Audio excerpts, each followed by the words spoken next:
Howdy doo dah. I hope I never say that on stream again, ever in my whole life. So, I've already planned like half of this one shot. I'll fill you in on what exactly I'm doing. So, the paper dungeon, as you know, I'm a part of. I talk about it all the time. Hey! 3-month subscription. Thank you, Plu. Dang, you're popping off already. Howdy doo dah. Yeah, exactly. Thank you for that. Thank you for reminding me that I said that. That was not premeditated. Yeah, isn't it spooky right now? Hi, hello, Violate. Welcome to the stream. Today we are going to be planning the rest of the one-shot. We were supposed to stream it tonight on the Paper Dungeon, but, however, we won't be. And that's okay. We're going to be pre-recording. We're going to be rerunning episode 30, which is an episode we recently did. It's a very good episode, so I recommend you check it out. But today, we're going to be planning the one-shot that I will be DMing tonight. Yo, I don't know anything about D&D, so please explain what this is. Absolutely. So D&D as a game, essentially you have one person that runs the game, the DM, the Dungeon Master, or GM, Game Master if you may, for other RPGs. And then you have people that have made a character with a personality, with different abilities, with different stats, essentially. And the Game Master, the Dungeon Master, will create the scene. They'll make the surroundings, they'll make the people that aren't characters, they'll voice, and they'll pretty much set up a story for the other people. For example, hello Arcane Lee May, welcome, welcome, welcome. For example, let's say the Dungeon Master is like, you all enter a tavern with jovial music and warm lighting, and you all sit at a table with one another, and the waiter walks up asking what you would like to drink. What do you do? And then the people that are playing the game as players would get to act as their character would. Let's say there's a barbarian that likes to drink, and the barbarian is like, "Oh yes, I'll take the biggest pint you have," which is funny because a pint is a pint, but you know what I mean. And then maybe you have another guy who's a bard who'll be like, well, I'll take the best wine you have." You know, you can do whatever you want, and it's a great time. And so the Dungeon Master or Game Master will be able to form a story, and as the player characters decide what they do within the story, it influences the outcome. So it's kind of like everybody together impromptu writing a story. Very cool. I watch Young Sheldon. This sounds familiar. I'm not familiar with Young Sheldon, but it could be. So essentially today, I have planned out about half of a one-shot, and I have an idea of what I want for the rest of it, but I thought it would be fun to kind of talk through it on stream. Plus, this is the first time that I get to actually stream under the Dungeons and Dragons. Oh, Young Sheldon, the same guy on oh gosh, I'm embarrassing myself. That one show, Big Bang Theory. Isn't that a new show? Yeah. In the sitcom, Young Sheldon loves D&D. Yes. It's very dweeby. That makes complete sense. Also in Stranger Things, it's kind of made it popular. But I've been playing for a long time. I've been playing since like early high school. So I've been playing for probably 7 years-ish. And with the guys on the Paper Dungeon, I've been playing like all 7 years. It's pretty cool. OG players. Kind of. Yeah, I mean, I was around. I got started almost right after 5e came out. So I've been here for a minute. But essentially, I've written about half of a story. About half of a Dungeons and Dragons story that I will be leading tonight. Not really OG, but you know, yeah, exactly. And so I'm going to explain to you exactly what I'm planning on happening during this story. I've never played and it still doesn't make sense to me, but okay, no worries. Essentially, all you need to know is we're writing a story, and this story that we're writing today is a story that we want to set up so that our players can make choices within the story and ultimately, you know, succeed.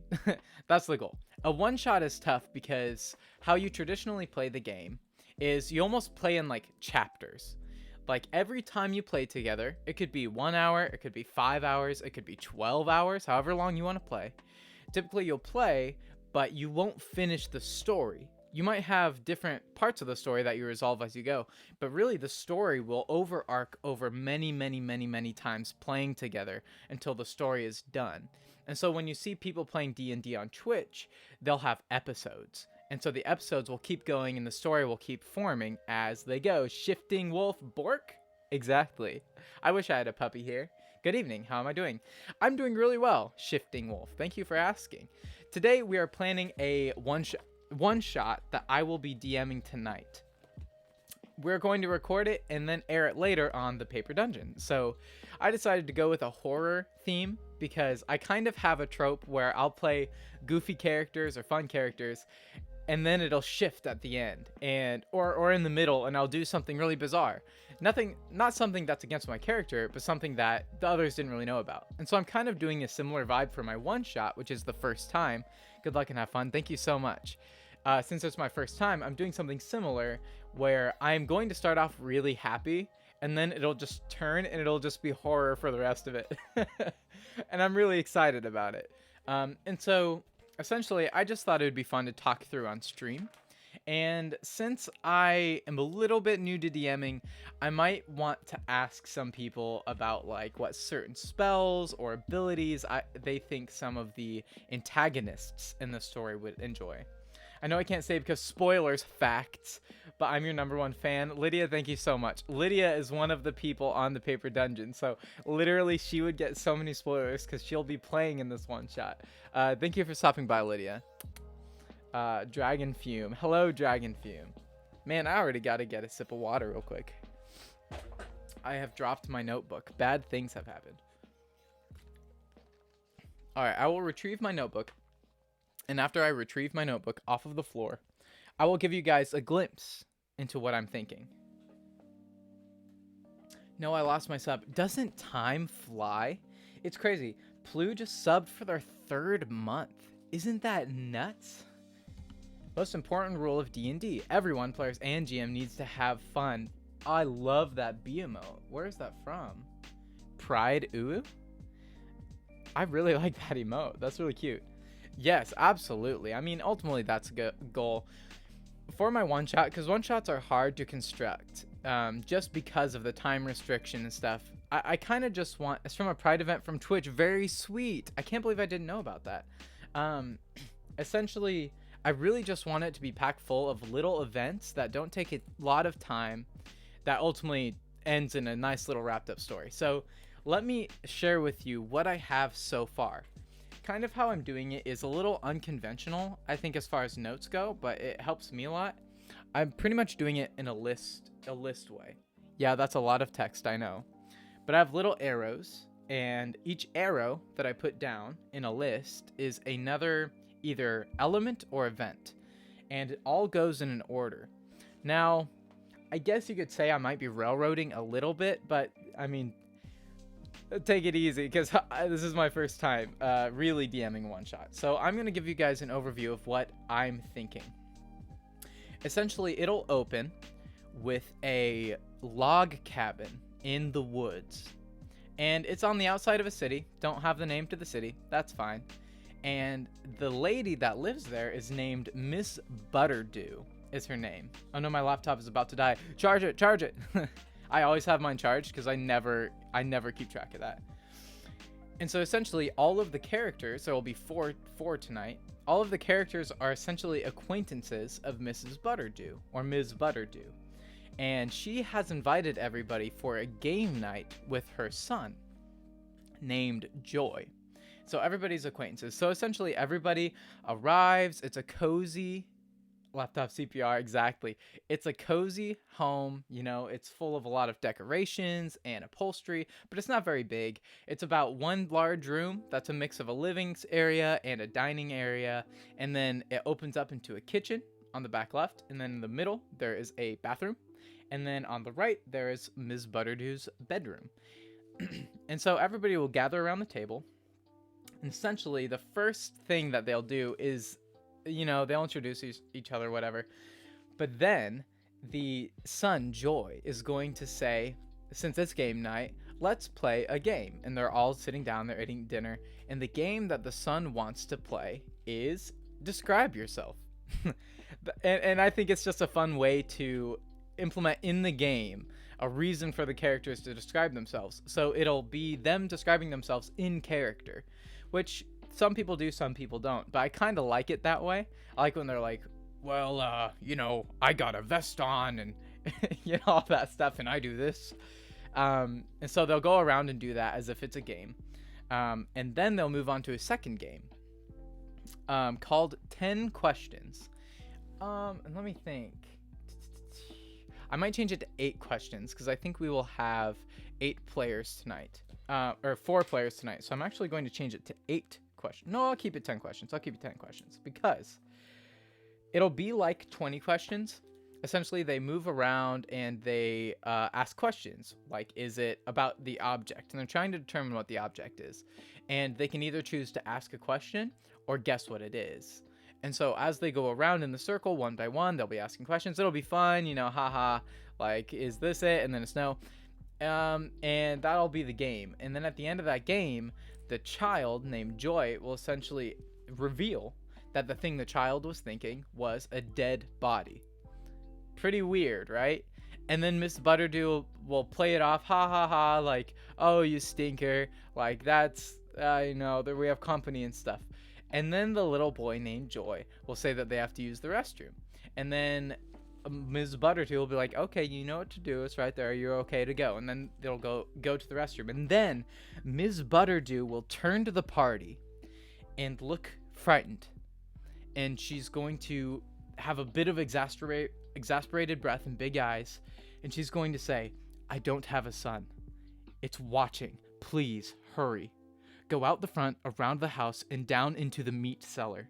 I'll tell Joy you decided to leave to save time. Go. And she'll push the party out the door. So at this point, clearly, 1, the kid Joy isn't her son. 2, there's something in the cellar. 3, they've been pushed out of game night. So it starts out all happy, goofy. And when you have 4 or 5 players playing in a DM, it'll take up some time, the 10 questions, and then it'll just turn. And I also want to notice, I also want to say that Joy has short, dark hair kind of over his forehead, and then bright blue eyes and like fair skin, which I'll describe when they get in there, but it's just a little off kilter, not quite there. And then, so essentially they will go out into the night, and at this point it'll be nighttime because when they arrived, the sun will have been setting. And when they go outside, I'll have them roll a perception check, DC 15. And if they succeed the perception check, then they will notice that the stars nor the moon are shining, that the sky is just entirely black. And not only that, but they also don't see clouds in the sky. It's really eerie. They can still hear bugs, they can still hear the wind in the leaves and the rustling, but they just can't see any light, and it is darker than normal. Me and Violate have been following for the same amount of time. No way. Poggers. That's epic. I should get a followage command. I don't know if I have one, actually. I don't think I do, but I should get one of those if I don't. So essentially, they'll go outside, it'll be dark, and if they do look into it, it is indeed magical darkness, and they can dispel it if they want. If they do detect magic, I'm going to allow them to notice that although it's relatively far away, that the magic is... I saw that command, I don't think it works. I will add a followage command. Essentially, when they look into they do dispel magic, not dispel magic, detect magic, they will notice that the magic is resonating or coming from the basement. That something very powerful in magic is in the basement. So, as they go around the house, I'll have one of them likely trip on something. Either that, or I'll have them roll a passive perception or something like that again. Now, when they trip on this thing, it will be an old wooden staff, like kind of looking like it's almost made of driftwood. Very nice though, and it'll have magic runes all over it. And at the bottom of the staff, it's all scorched. Now, when they check on the staff, when they identify it or anything like that, it just seems like a normal staff. It doesn't have any magical energy, but it seems as if at one time it did, and now it doesn't anymore. And so they'll keep the staff. Hopefully they'll end up keeping it. And if they don't, then they'll have to go back and get it because it'll be important later.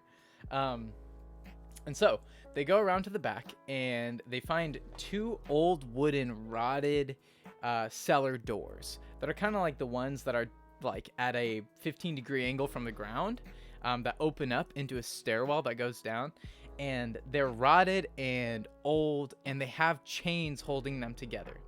Now, if they try to get inside, all they have to do is just hit it. And I'll give them a hint if they don't figure it out. But it's old, it's rotted, there's a barbarian in the party, so I'm sure they'll end up hitting the door. And when they hit the door, it'll literally take hardly any effort, and it's just gonna break. It's just gonna break. When it breaks open into the stairwell, you'll be able to see stairs made of wood. Cut pretty much the same material as the doors. They look old and worn. And from the ceiling, it's real dark. It's mostly just dirt and some rock in the ceiling and the walls.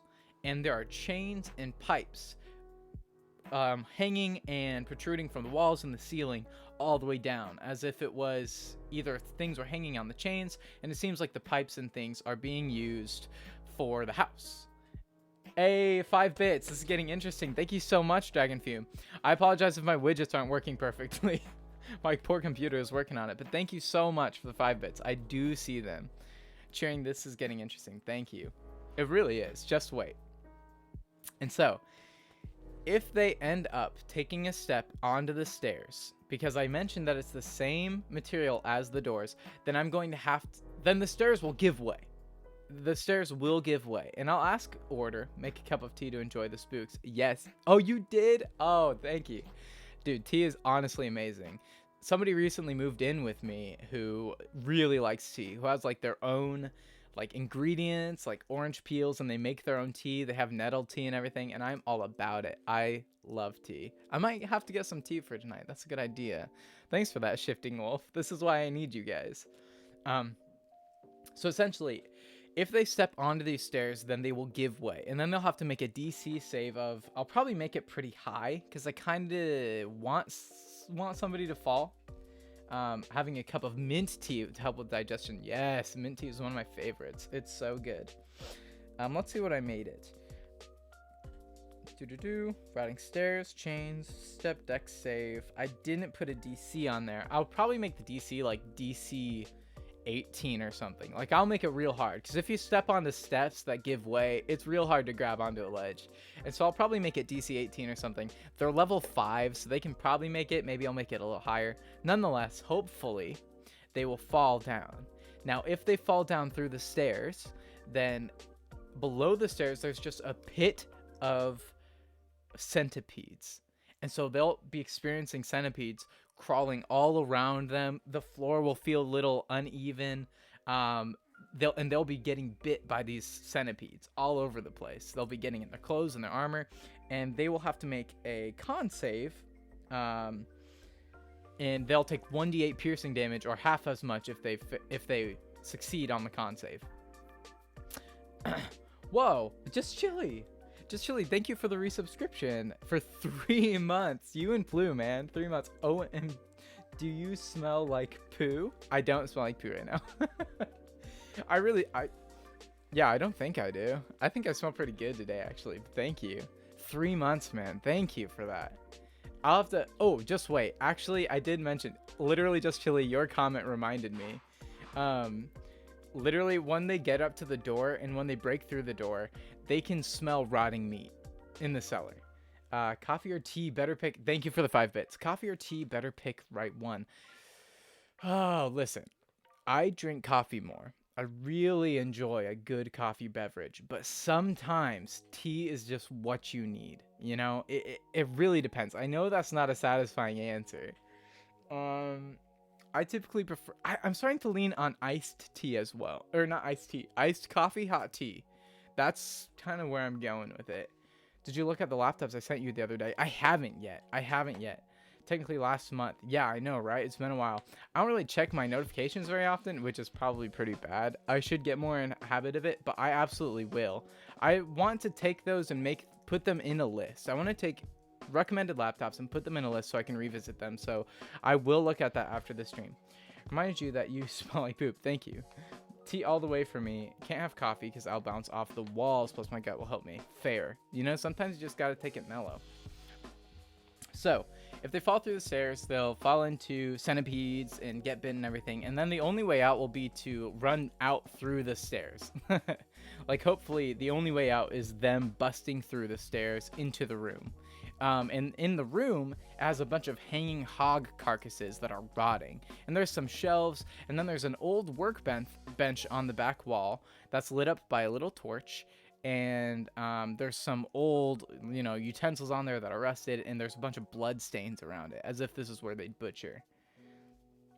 Coffee, you shall be banished to the dungeon of the state you live in. Coffee. And so, essentially what they'll have to do, the others at the top of the stairs, they'll have to either swing or climb on the chains and pipes protruding from the walls. And I think they'll be smart enough to figure that out. And so they'll have to roll dex saves to make sure, either athletics or acrobatics checks to see if they can indeed pull it off and get to the bottom of the stairs. And if they don't, they fall into the centipedes, have to roll a con save, etc. Not fun. So when everybody's in the room, this is awesome. Everybody gets in the room and it smells rancid. It's just pig carcasses all over the room, chains hanging from the ceiling with hooks that the pig carcasses are hanging on. There's shelves with some old cans, and then this workbench. Now, I'm going to make them roll probably an investigation or a passive perception. I'll choose when I get there. And the DC will be pretty low, probably 10, maybe 12. And they'll notice, if they succeed, that there are large scrape marks next to the workbench, which is implying that the workbench, in fact, slides over. And when they try to push it, it won't budge. It won't budge over. Only on a DC 25 check, a strength check, will they budge this workbench. And so it's not going to happen. And so they have to find out how. Now, they'll look around, roll investigation checks. If somebody did, in fact, fall into the stairs and run out and bust up the stairs at the bottom, they're going to look, and across the pit of centipedes, there's going to be a big red button, and then big bright words is going to say, "Open workbench." And so, in order to open the workbench, they're going to have to hit that button across the pit of centipedes. Now, there's ways around this, maybe one of them has levitate, and they're just like, okay, well, I'll just float over the centipedes. But nonetheless, it's just a funny little thing. And then if nobody busted the stairs, then it'll probably just be a chain that looks worn that you pull and then the workbench moves. It'll be easy. So the workbench moves and everything. I actually don't think I'll have a torch in that room lighting it up. I think I'll make them have their own torches. Hopefully not everybody has dark vision, because that would kind of ruin the effect of this next thing. But nonetheless, it's going to happen. So the next up, the workbench moves, and there is a tunnel leading straight down into the ground, and there is a ladder, that they have to go down. And this tunnel, this hole into the ground, goes down for a while, and they can't see anything at the bottom, and it's very dark. And it smells kind of like sulfury. Gotta go. I hope you have a great rest of your stream. Thank you for stopping by, Dragon. It was great to see you. Thank you for the bits today. You are the best. Sorry I couldn't stay for long. No worries. I'm just glad you stopped by. Thank you so much. It's a big help. I love you, Dragon. I can't wait to see you again. Maybe you'll get to hear how this turns out next stream. See you later, buddy. And so they go down into this pit, into this hole, and they go down, and it's just a corridor. It's just a corridor. It goes on for a little while. I'd say maybe 60 feet or so. It's a pretty long corridor. And it's just made out of rock, just stone ceiling, walls, and floor. And as they walk down this corridor with their torches will begin to sputter. They'll begin to kind of die down and have a hard time staying lit until they go out. Now, prior to this happening, they would have noticed that about halfway down the corridor, there is a torch on the right side of the wall, like kind of being propped up by something. And next to the torch, there's a little opening, and in that opening, there's a vial of this greenish oil, lingering in the background, sipping tea and listening to the stream while homebrewing some critters. Hey, awesome. I love that. Thank you for the lurk. Thank you so much. Enjoy your tea. Good luck homebrewing some critters. And so, as they walk down this corridor, their torches will sputter, which will make the ones who don't have. You're welcome and thank you. I also freaking love that emote. Wow. What's that smell? Sulfur. It's not poo. Bro, you're on something. And so they're walking down, their torches sputter out, and the people can't see. The people without dark vision cannot see. But this torch that they have now, dipped in that greenish oil, light it with the light. When they light it, when they strike it on something, it does light and continue to light. But when they try to light their torches, it doesn't work. Now, I'm going to allow them to make an intelligence check. And if they succeed, which is a DC... Let me see. DC 14. If they succeed on a DC 14 intelligence check, then they will be able to deduct that they think that the oxygen down here... Oh, hey, the cheers are finally going through. Yes. Dude, my poor stream is so slow. Oh, my goodness. My poor little computer. And so, as they're walking through... That's so funny. You can barely hear the notification. They'll be able to deduct that it's because the oxygen down here is so low that the torches can't continue burning, but this oil, for some reason, the mixture allows it to burn in low oxygen. Now, they don't think that it's harmful to them because they can see some bugs, maybe an occasional mouse or a rat, and so they're not worried about their own safety, but that's what they assume. I did this just so that they'd only have one torch, so that when I want it to, it can go out. Hey, just subscribed. These are all so late. It's so funny. Poop tea. Gosh, that'd be horrible. That'd be so bad. So, they walk down this corridor. It's normal. And when they get to the end, it's just a normal door. This time it's metal, though. It's a metal door, kind of ordained, but kind of rusty, kind of old. And they open it, and it creaks real loud. And they enter a room that's not lit. It's a small room. Phil, what are those green squiggly lines that represent a bad smell on top of your head? Ridian Crescent? That's not nice to say about Ridian. Bro, you're all about that poop today, dog. P-O-O. Pee-pee poo-poo, bro. You know what I'm saying? Just chilly on that poop grind. So they get to the end of the door, they open it up, and they get into this room, and it's kind of an oval-shaped room, and there's not much in it. It's pretty moist, actually. There's a lot of, moss on the walls and on the floor. There's some small hanging plants here and there, kind of coming from the ceiling, and there's a small wooden desk in between two doors. The door on the left is a very large, beautifully carved, like, metal door. And there's a large imprint of a large gem. Now, when they try to open this door, it doesn't open. It just can't. They can't budge it. They can't do anything. It looks like it needs something in the middle to power it. So that's the guy with everything brown because he pooped on it. This whole wall, man, is bad. And then the door on the right, is unlocked. But there are some things on the desk. On the desk, there are some candles. And the candles have been burned real low. They're no longer burning, but there's a couple of them that looks like they could still be lit. And then there is a journal that's open to a page. Now, I love this. The wall of stank, true. The transparency zone. Now, if they look at the journal, this is what it reads. I have finally completed it. It is intelligent, powerful, and dangerous. By experimenting here for the past several months, I have finally perfected it. I think this might be a first in history. I will be back to check on the progress. Hopefully it doesn't end up killing me. Its pet should keep him happy for a while. He has learned not to complain so much. He'll probably survive. Well, maybe, haha. If this all goes smoothly, then we'll be unstoppable in due time. They'll be happy to hear about this down there.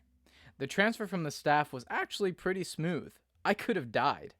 I put the staff in the bush next to the house so it can't use it to make more of itself. or destroy itself for that matter.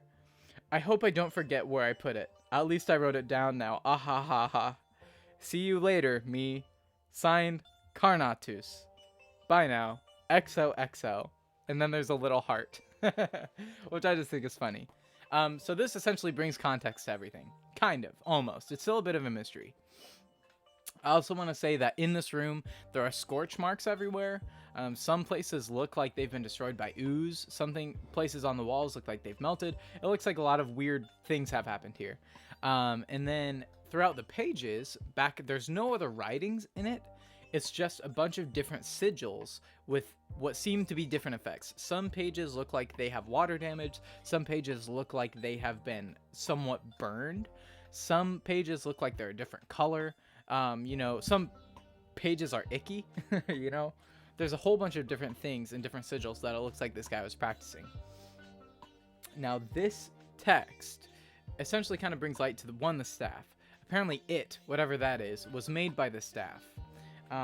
Secondly, the transfer of the power from the staff happened. So something has the power that the staff had. Thirdly, the staff has the power to actually kill the thing, whatever it is.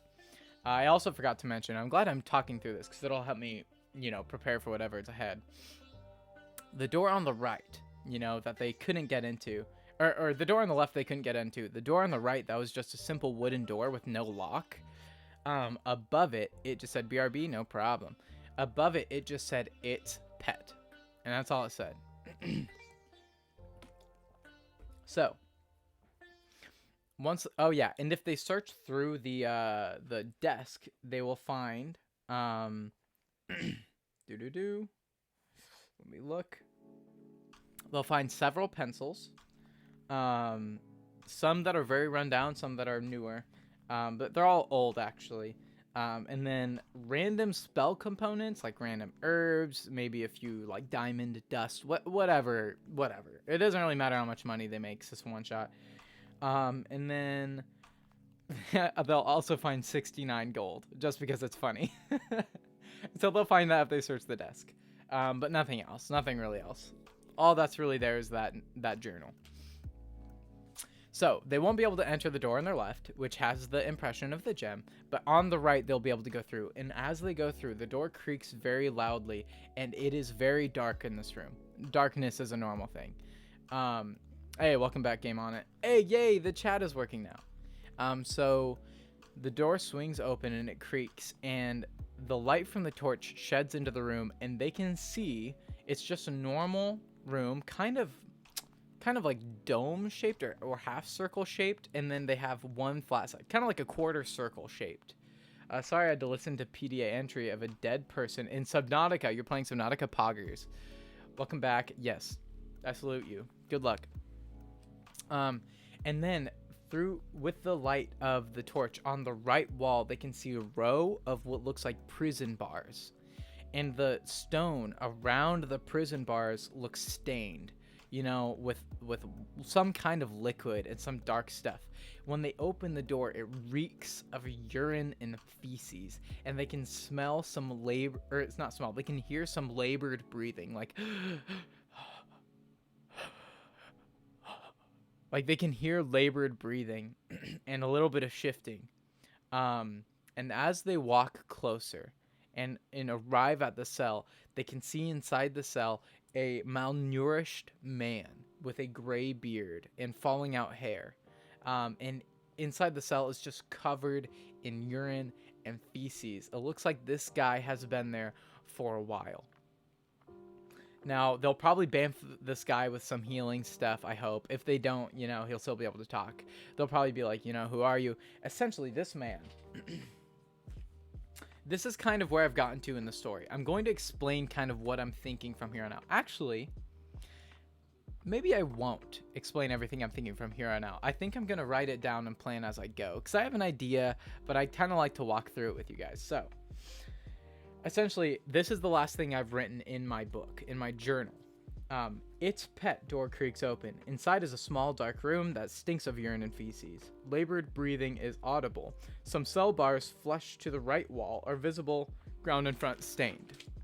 Essentially what I said. This is what I have for the next stuff. Next events. This is what I've written for myself in the future. Husband, which is the man in the cell, says what happened, which I'll get to. They'll have to face Joy, which is the sun, which was created by it, ? And when they face Joy and kill Joy, that's funny. When they kill Joy, a large blood-colored gem, like ruby, essentially, will fall from the decomposing body of Joy. And they'll be able to retrieve this gem, which has a slight glow to it. And they'll be able to tell that there's actually a soul held inside of this gem, which isn't uncommon, actually, in our other campaign. So it fits.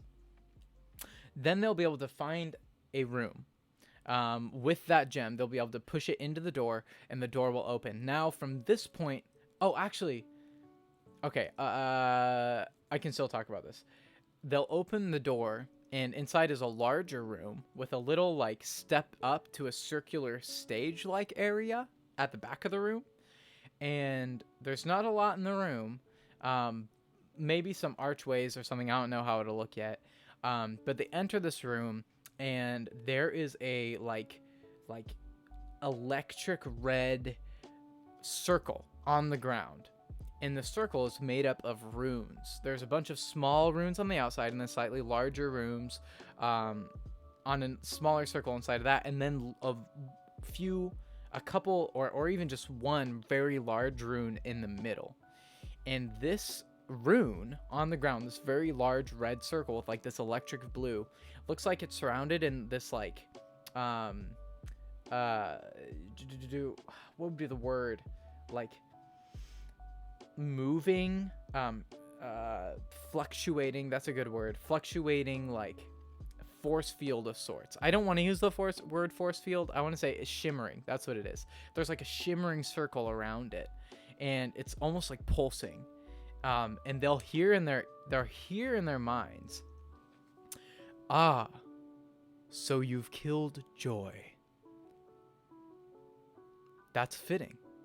I don't know exactly what it'll say, but essentially the rune will be talking to them and be like, "I didn't think you would make it this far.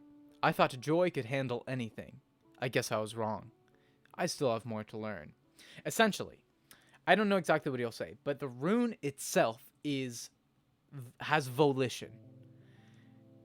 The story arc goes, this guy came here and worked in their basement, in their meat cellar, to figure out how to create a rune that in itself would have volition, would have decision making. And he was kind of testing it on this family to see if it would work. And so he took the husband, because the rune needed something to interact with that was a human, that it could, like, keep, or he needed life force or something. I'll figure it out. And so the husband was used as a pet, essentially, for the rune. And then the rune itself was suppressing the wife's memory. The rune actually created Joy out of one of the man's spell components as a kind of eye out on the house. That wasn't the man, that was the rune itself. So it's kind of like the rune's son, in a way. Kind of weird. But kind of how I want the combat to go with the rune is... Oh, wait. So the guy actually used the staff, and put runes on it and gave it immense power so that it could transfer the power by drawing the rune. So the bottom of the staff is scorched. And that was because he made the rune out of the staff and transferred the power from the staff to this rune so that the rune could have volition, the rune could have this power, pretty much do a number of things. Be like a similar to how a lich is just a personified magic power. That's kind of the concept behind this rune, is it's like personified magic power, but it was created. And so this was like a test, and the guy said he would be back to check on it and whatnot. Very cool concept. Now, the way I want the combat with the rune to go is a bit of a mystery, but I'm going to get back to that. So I want to write down essentially the events that I have from the point of opening the door to the husband. I want to write down exactly what the husband will say. So I apologize if I'm not talking, all the time, but I'll have to write some stuff down. So, its pet door creaks open. Inside is a small dark room that stinks of urine and feces. Labored breathing is audible. Some cell bars flushed to the right are visible. Ground in front stained. I've had the game for 2 or 3 years and never completed. AA is about time. I know what that's like. So the next thing I would imagine, they approach. All right, they approach the cell bars and see a malnourished older man. Approach the cell bars and see a malnourished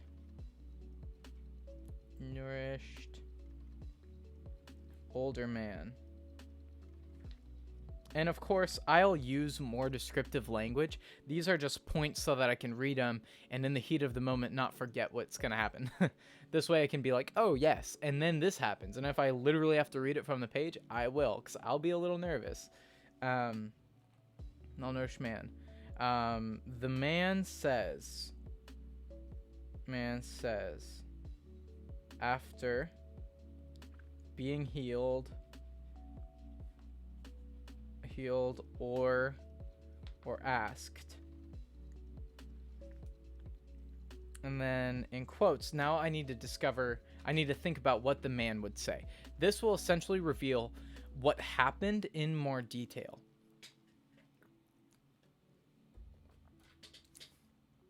I'll probably say something like, it all started in the middle of the night or something around this time. Maybe I'll say it all started. Actually, he wouldn't know what time it is. It all started while we were sleeping. That's creepy. That's a creepy thing to say. While we were sleeping.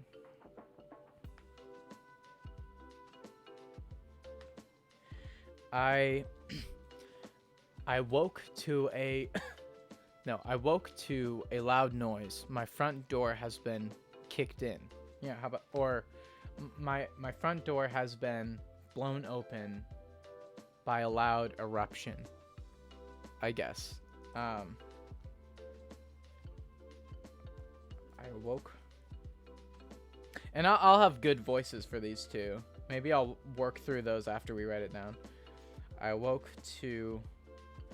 Or maybe, what if he just woke up to... Now I could get your guys' opinion if you guys are interested. What do you think would be creepier? What do you think a spooky way to wake up to this would be? Essentially what will happen is a man named Carnatus, the man who made the rune, will bust in. Or somehow maybe he's working in the basement. Wait. No, that's good. Hold on, back up. What if Carnatus was working in the basement and some strange noises were being heard from under their house? And so he went down into the cellar and Carnatus... maybe, I don't know, maybe not. Something interesting. Like he went down to investigate or something.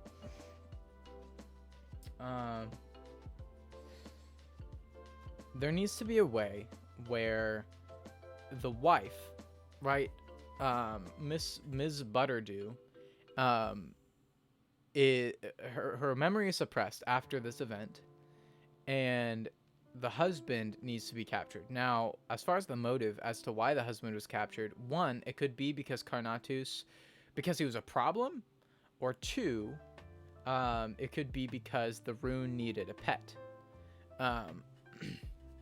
And I don't know which one is better. Maybe it could be mixed both.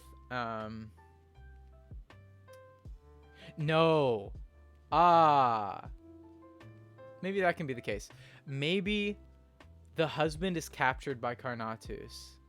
Could be a pet and blackmail at the same time. Yeah, absolutely. Something like that. What I was just thinking now was, I like the pet idea. I kind of like the idea that blackmail, yeah, maybe with a woman. I kind of like the idea for memory being suppressed. Like she just doesn't know she has a husband. And then at the end, when the rune is destroyed, she will remember and her husband will essentially be reunited with her. But it's still not going to be quite happy because the husband's like freaking messed up and they realize their whole lives have been, ruined. But nonetheless, I kind of like the idea that maybe Carnatus, have you ever had dill pickle flavored potato chips? I have. I think they're actually decent. What if Carnatus captures the husband and explains a little bit to the husband, almost like I don't want to have to do this, but this thing I'm making needs you. And then the husband's like, bruh, but he can't do anything about it. And then from that point on, the wife's memory is suppressed. So kind of it's like Carnatus like kind of regretted it, or like he didn't have a choice, and so he had to, take the husband into captivity and essentially have him be tortured by this rune. And Carnatus maybe didn't want to do that. I kind of like that idea. Like it gives Carnatus some humanity. Maybe I'll do that. So I guess I'll scratch what I said so far. Well, I could still start while he was sleeping. It all started when I was sleeping. I awoke to... No. Oh, that gave me chills. What if he awoke to joy? What if he woke to a young boy? And the young boy was like, I got lost in the woods and I need you to help me find my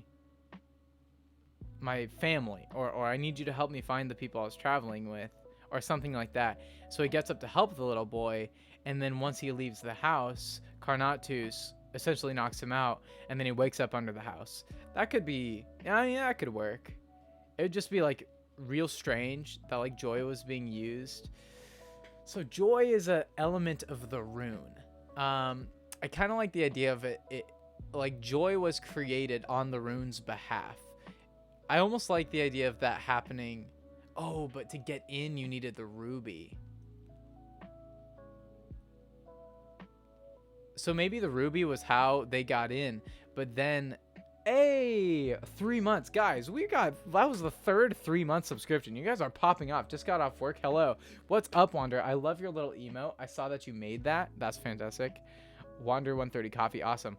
I just described kind of what I'm thinking for the one shot that I'm going to be DMing for the paper. Oh gosh, I can't talk. For the paper dungeon. I'm too excited.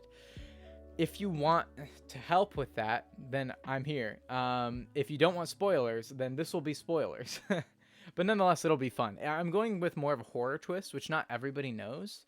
Everybody on the cast does, but the audience says it doesn't. It'll start kind of happy, just fine.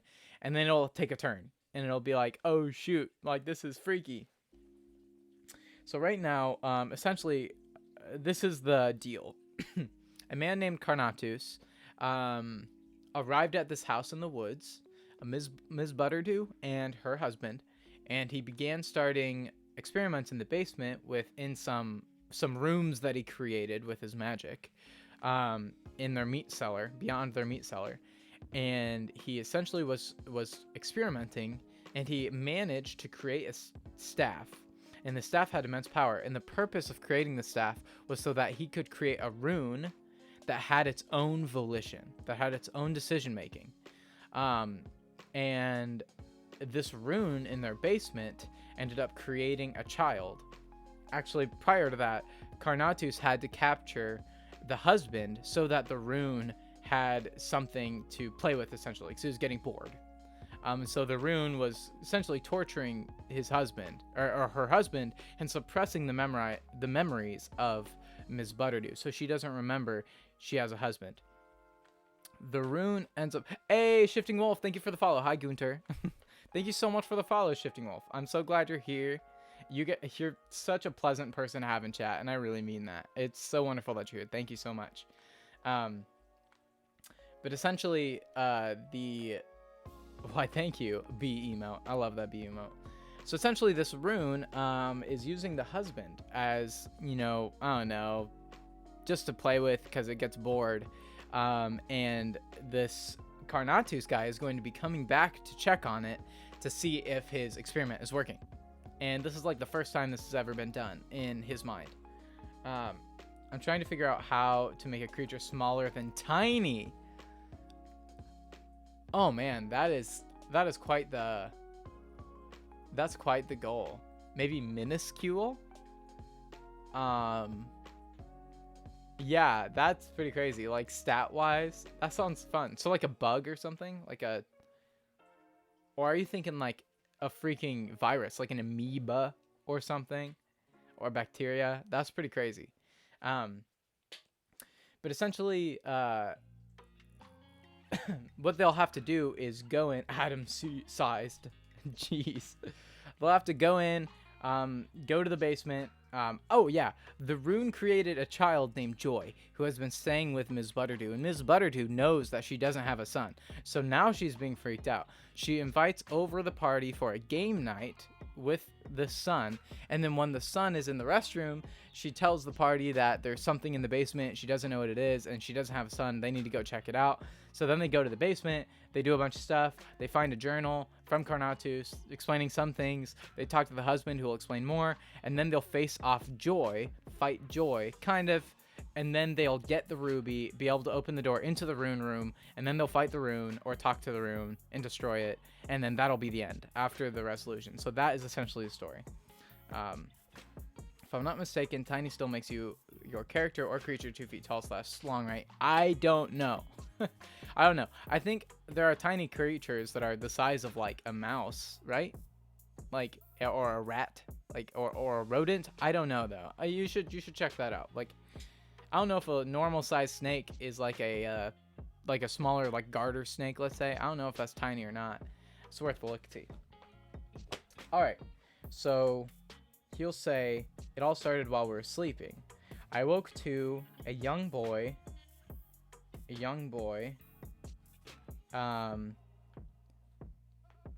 waking me up. No, a young boy shaking my shoulder.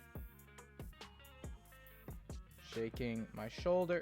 Man, but I kind of like the idea of the young boy being created post Carnatus. Because Carnatus was using the gem to get in and out of the door. Okay, so that doesn't make sense. Scratch that. Sleeping. How about... It's just the creature I homebrewed is the size of a newt, which is at max 8 inches. Okay, okay. Yes, drive home. Drive safe, Wander. Yeah, man, I don't know. I don't know how long or how big that'd be. Honestly, I've been playing for like 7 years, but I'm still kind of a baby to like DM rules and stuff. So maybe this guy, he went down to the meat cellar. No, because I want Carnatus to take the initiative to get this guy. How about just while he was... Yeah. This is easy. I'll just say...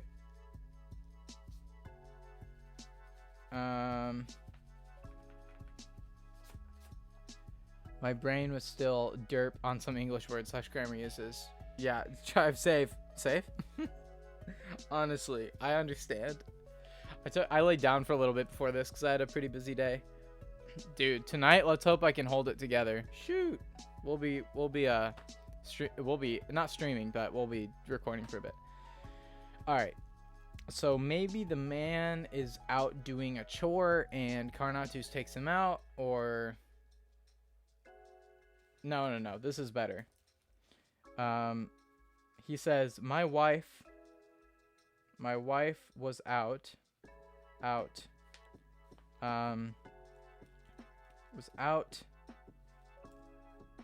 in the town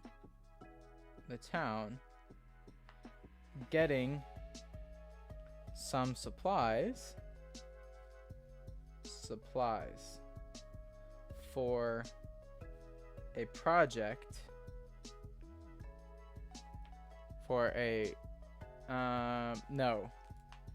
getting some supplies so that we could expand the garden. So that we could expand the berry patch. Yeah. No. So that we could expand the pig farm. The farm. Hey, Ashley. My brain. So, Ashley, we are planning a one-shot that I will be going through tonight. And it's Spook. It's Spook. Right now, I'm trying to decide how a guy captured a guy. I know that's not very much information. I can explain it real quick. Essentially, this guy... if you watch the Paper Dungeon and you don't want spoilers, then don't listen to this, because this is going to be major spoilers. But if you don't really mind listening to what I've thought up, then cool. Essentially, they'll arrive, play some games with the kid. Then the mom will say, hey, I don't have a son. You guys gotta help me out. There's something in the basement. And then they go around to the cellar. They find this weird staff with a bunch of runes on it that has no magical abilities. Then they go down into the basement, and they discover a desk with a journal. And the journal's like... Ayo, I've been working on this for a while, and I think I finally completed it. This has never been done in history. The people down there will be really happy about this. If we pull this off, then we'll be super powerful. I'll be back to check on it, etc. And then they'll be like, whoa, that's weird. And then if they search the chest, or if they search the desk, they'll find some pencils and some magic components and 69 gold. Yes, because it's funny. And then they'll go into one of the doors, and there will be a really old guy that stinks of urine and feces because he's been there for a while and he's malnourished, and he's like, yo, I'm Ms. Butterdew's husband. Like, I've been down here for a while. This is how it happened. This guy took me out, and I don't know what's happening. I don't know how long it's been. And then they'll be like, yeah, okay. And then they'll leave there, and then they'll encounter the kid again named Joy. And this is a really creepy kid because he was made by this rune thing. And then they'll go upstairs, and they'll have to essentially fight Joy, essentially. But there's stuff that's going to happen. And then they'll go, after they beat Joy, they're going to get the ruby that dropped with the soul in it. And they'll go downstairs, and they'll put it in the door, and they'll be able to open the door, and then they'll be able to go in. And then they'll have a conversation with the rune, and then they'll fight the rune, and then they'll destroy the rune. And then they'll go upstairs, reunite the husband with the Mrs. Butterdew, and then this is going to be the end. So that's what's happening. So far, I've planned all the way up to the point where they end up. That sounds amazing. Yeah, it's going to be a flippin' awesome story. Welcome back home, Wander Spirit. And so, essentially, I'm to the point where that's a lot, but wow, yes. Don't worry, it's not going to take that long. It might take a while. But there's not a lot of combat and stuff, so hopefully we can push through story pretty quick. So, now, they get to the husband. They walked into the room. There's a cell in the room. Smells of feces and urine and stuff. It's a malnourished man. Now I'm deciding what the man says. This is after they've read the journal. They understand what Carnatus was doing, kind of. Still a bit of a mystery. But now they're talking to the husband, and they're trying to decide. I'm trying to decide what the husband exactly says. So, I think he's going to say something like, it all happened so fast. He'll probably start with that. My wife was out in the town getting some supplies so that we could expand the pig, the farm, I guess. Yeah, I'll say because they have pig carcasses in their basement. So the farm, so we could expand the farm. I'll say so we could do some work around the farm. Yeah. That sounds better. Do some. Everyone hugging. It's great. Work around the farm. Around the farm. Also, Plu stopped in here, but Plu had to work literally right after I started. It's literally become a meme at this point. Like, I'll start and then Plu's working, or I'll start and then Plu will have to work, or I'll literally get to the end of my stream and Plu will hop in and be like, I just got off work, and then I'll end. It's like, it never ends. It's pretty funny. Work around the farm. There you go. A man walked in.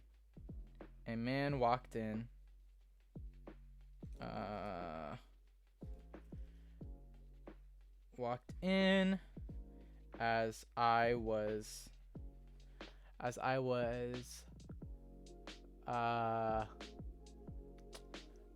so maybe what if there's something in the living room, like let's say there's a little table in the living room, and on the table there is a unfinished sketch of the farm and like plans, like unfinished plans. So let's say I walked in as I was sketching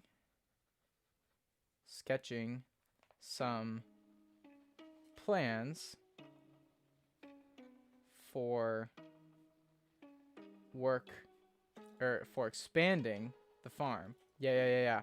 So that means that like when they see it in the living room, maybe Miss Butterdew will be like, huh, I guess I need to finish that.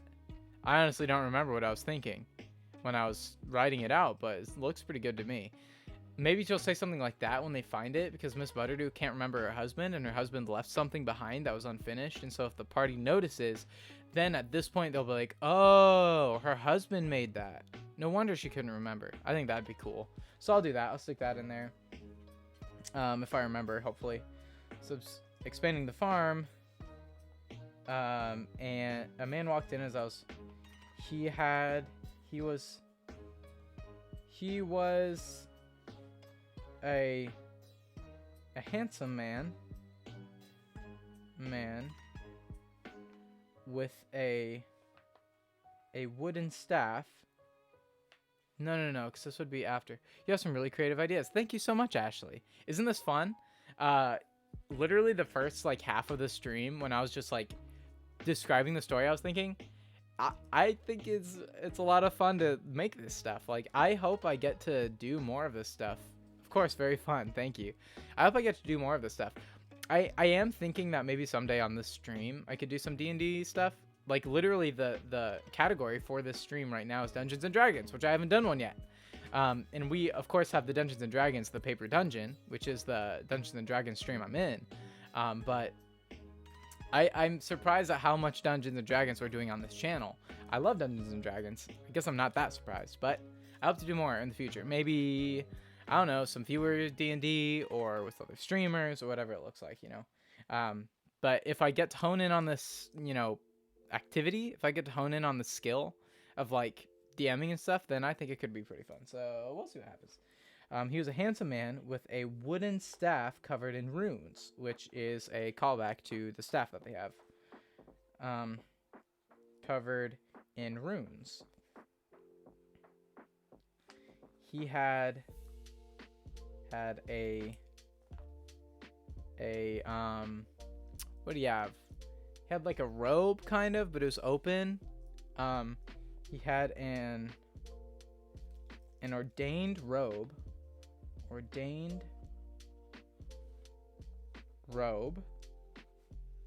that was a deep red with golden filigree.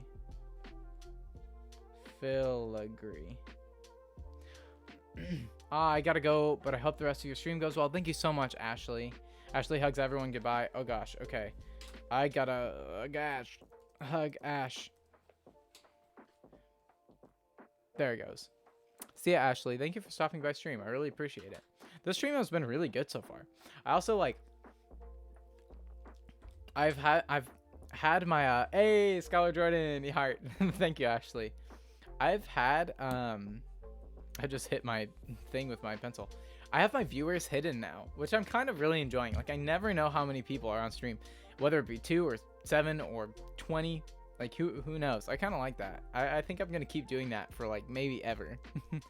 I just like it better, and it makes it more casual, more natural, you know. That was really random, but I was just thinking about that because it's been a pretty good stream today. Okay, covered in runes, he had an ordained robe that was deep red with golden filigree. I just realized how late it is. You're chatting, and the calm atmosphere made me sit here past my usually sleeping schedule. Well, if you have to go to sleep, you are more than welcome to go to sleep. I've been really trying to get my sleep schedule more in order recently, and it's really changed stuff. I'm trying to get some habits. It's 11:25 p.m. here. It's 5:25 p.m. here. That's 6 hours ahead. Where are you? You don't have to tell me, but I'm confused. Or not confused. I'm curious. That's literally one of the freaking things I love about Twitch, is that you can Belgium? Pog. Dude, Belgium is so cool. I literally want to travel the world. That's what I'm planning on doing after this year, because I'm doing some internship stuff, doing some work in inner city Louisville. After this year, I'm planning on probably moving to Italy for a while, and I hope to move and go places all over the world and share what I learn and see with media. That's really what I want to do. So that's cool. Maybe I'll end up in Belgium someday. The land of fries, chocolate, and waffles. Wow. Those are incredible things to own. Dude, wow. That sounds amazing. I would eat fries, chocolate, and waffles right now. Wow. Okay, he has deep red filigree on his robe. Filigree. He said, I'm so sorry. I'm so sorry. I'm not sure. I'm not sure why it wants you. Why it wants you. Wants you.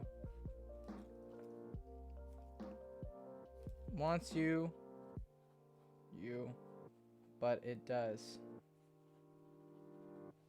And if you're a fan of dark beers, we're known for our Abbey Brewing beers as well. So I am 21 now. Recently, kind of, in March. January, February, March, April, May, June.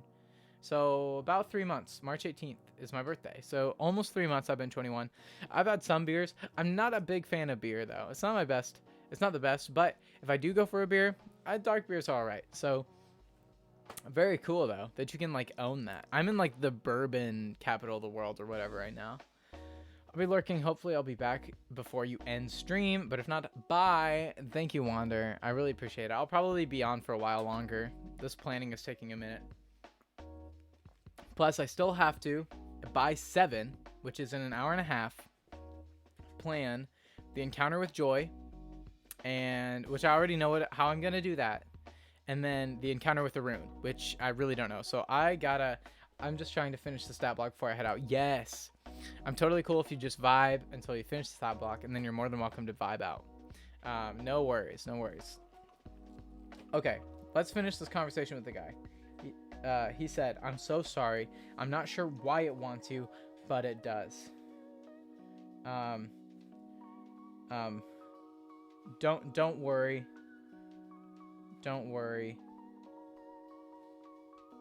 Your wife should be fine. Wife should be fine. Should be fine. Then I said, I tried. This is back to the old guy speaking. I tried to ask what this man was talking about.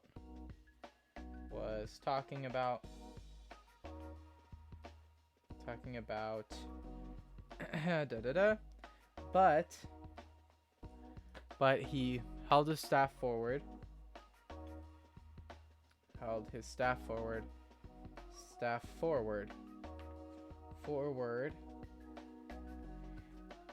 And the next thing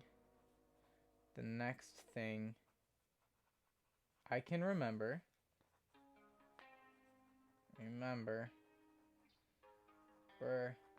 is waking up in this cursed cell.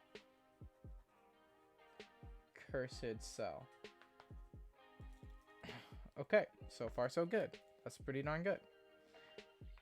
So there will be more to what he says. Period there. So the next thing I think he's gonna say is, I think he'll mention that out of nowhere he hears a voice that's smooth but brooding, which is the voice of the rune, and sometimes it messes with his head and he will feel different sensations of pain and anguish out of nowhere.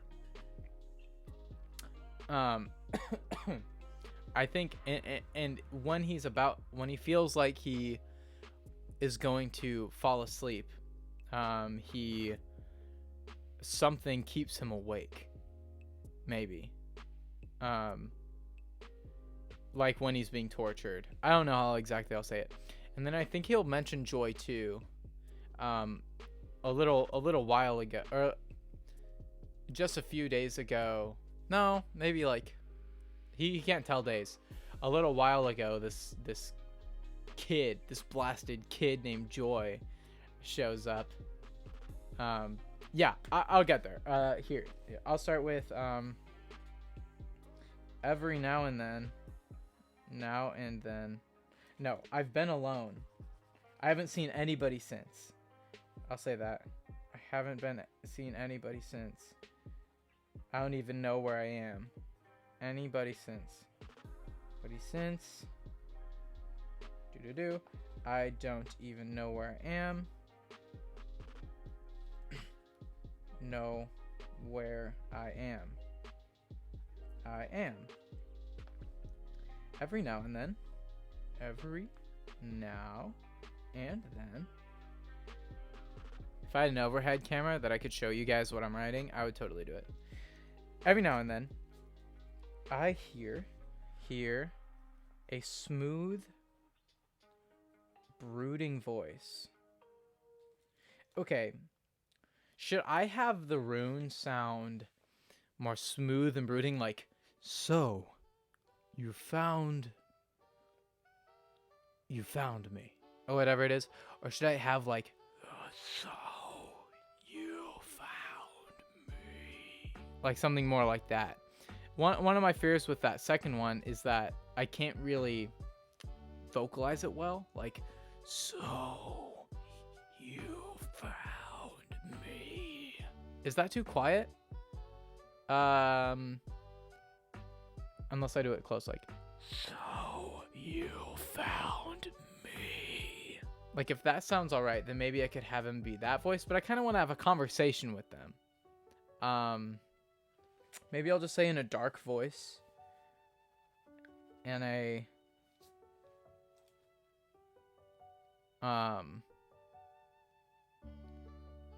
or maybe I'll have him be like, I kind of like the idea of him having a charisma.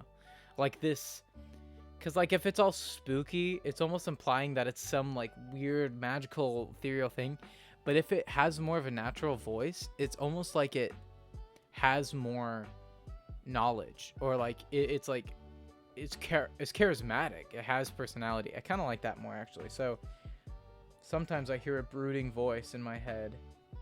Brooding voice in my head. Voice in my head. In my head. It messes with me. It messes with me. With me. Messes with me.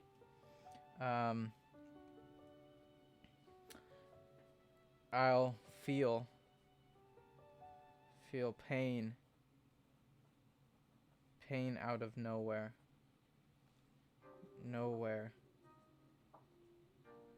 Feel pain out of nowhere. Sometimes burning.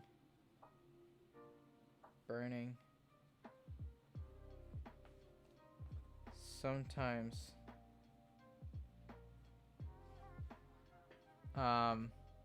like I'm being cut up inside, or I feel pain out of nowhere, but it's always different. Nowhere, but it's always different. Always different.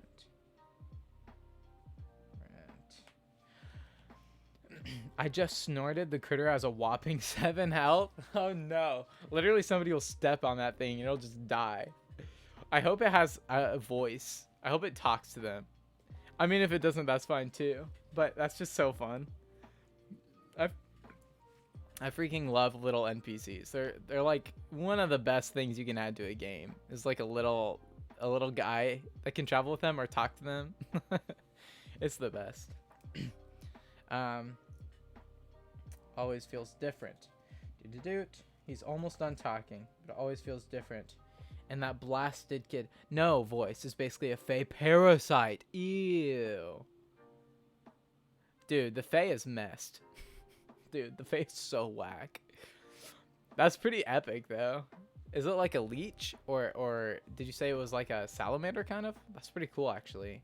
Is it inside as like a worm? I want to know. It always feels different. And don't even get me started. Don't even get me started. Get me started on that blasted kid. On that blasted kid. Kid joy. Bite. Ah. Melee weapon attack. -2 to hit. Oh, that's tough. Reach 5 feet. 1 target. Hit 1. 1d4. -4 piercing damage? 1d4. -4 piercing damage?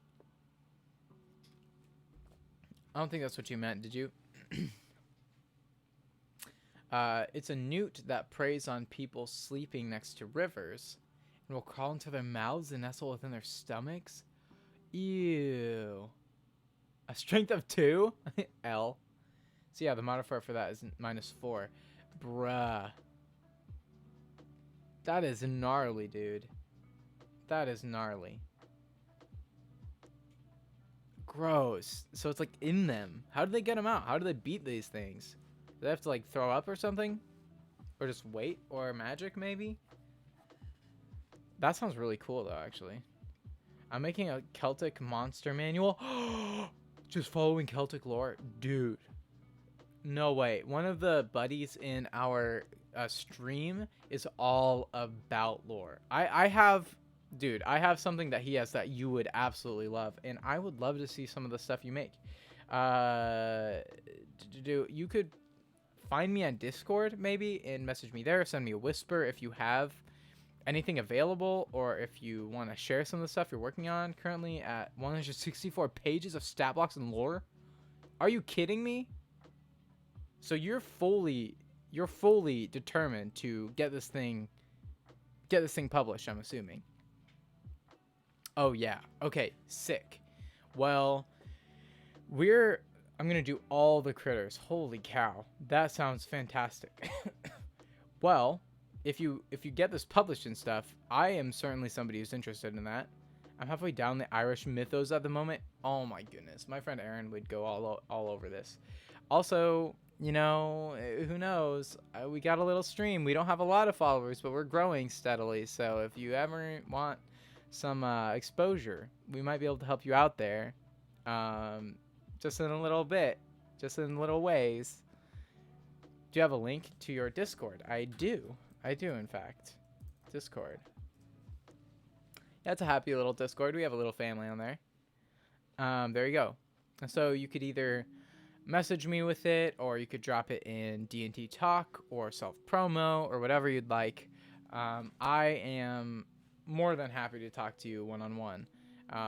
That is very cool. I am very excited to hear what you're doing. And hopefully, and however long it takes, we can, see what it's like. See what you got down. I mean, we would absolutely love that thing. Okay, I gotta finish writing what this guy's saying. That blasted kid, Joy. Please, you have to help me. You have to help me. Now, to help me. Oh, man. Now, they might try to get him out of the bars. I started it past October. Once I made all the lore and stat blocks, I need to make art so I can actually publish it. Now it's all placeholder art. Okay, cool. No worries. Man, once I made all the lore and stat blocks, I need to make art. Yeah, so I can actually publish it. Now it's all placeholder art. Man, that'll cost some money. But if some good art and quality, like book design, that goes a long way. I know you know, because you've looked into this. That is sweet. Man, I wish you the best. That is so cool. All placeholder art at the moment. Still cool. I mean, literally probably whatever you have, I think will be flipping awesome. Please, you have to help me. I'll stay here. I'm going to say that as the NPC so they get the hint. I'll stay here. I'll stay here. I'll stay here. please come back for me. And if they argue, then I'm going to still try to get him to keep him here. Please come back for me. Back for me.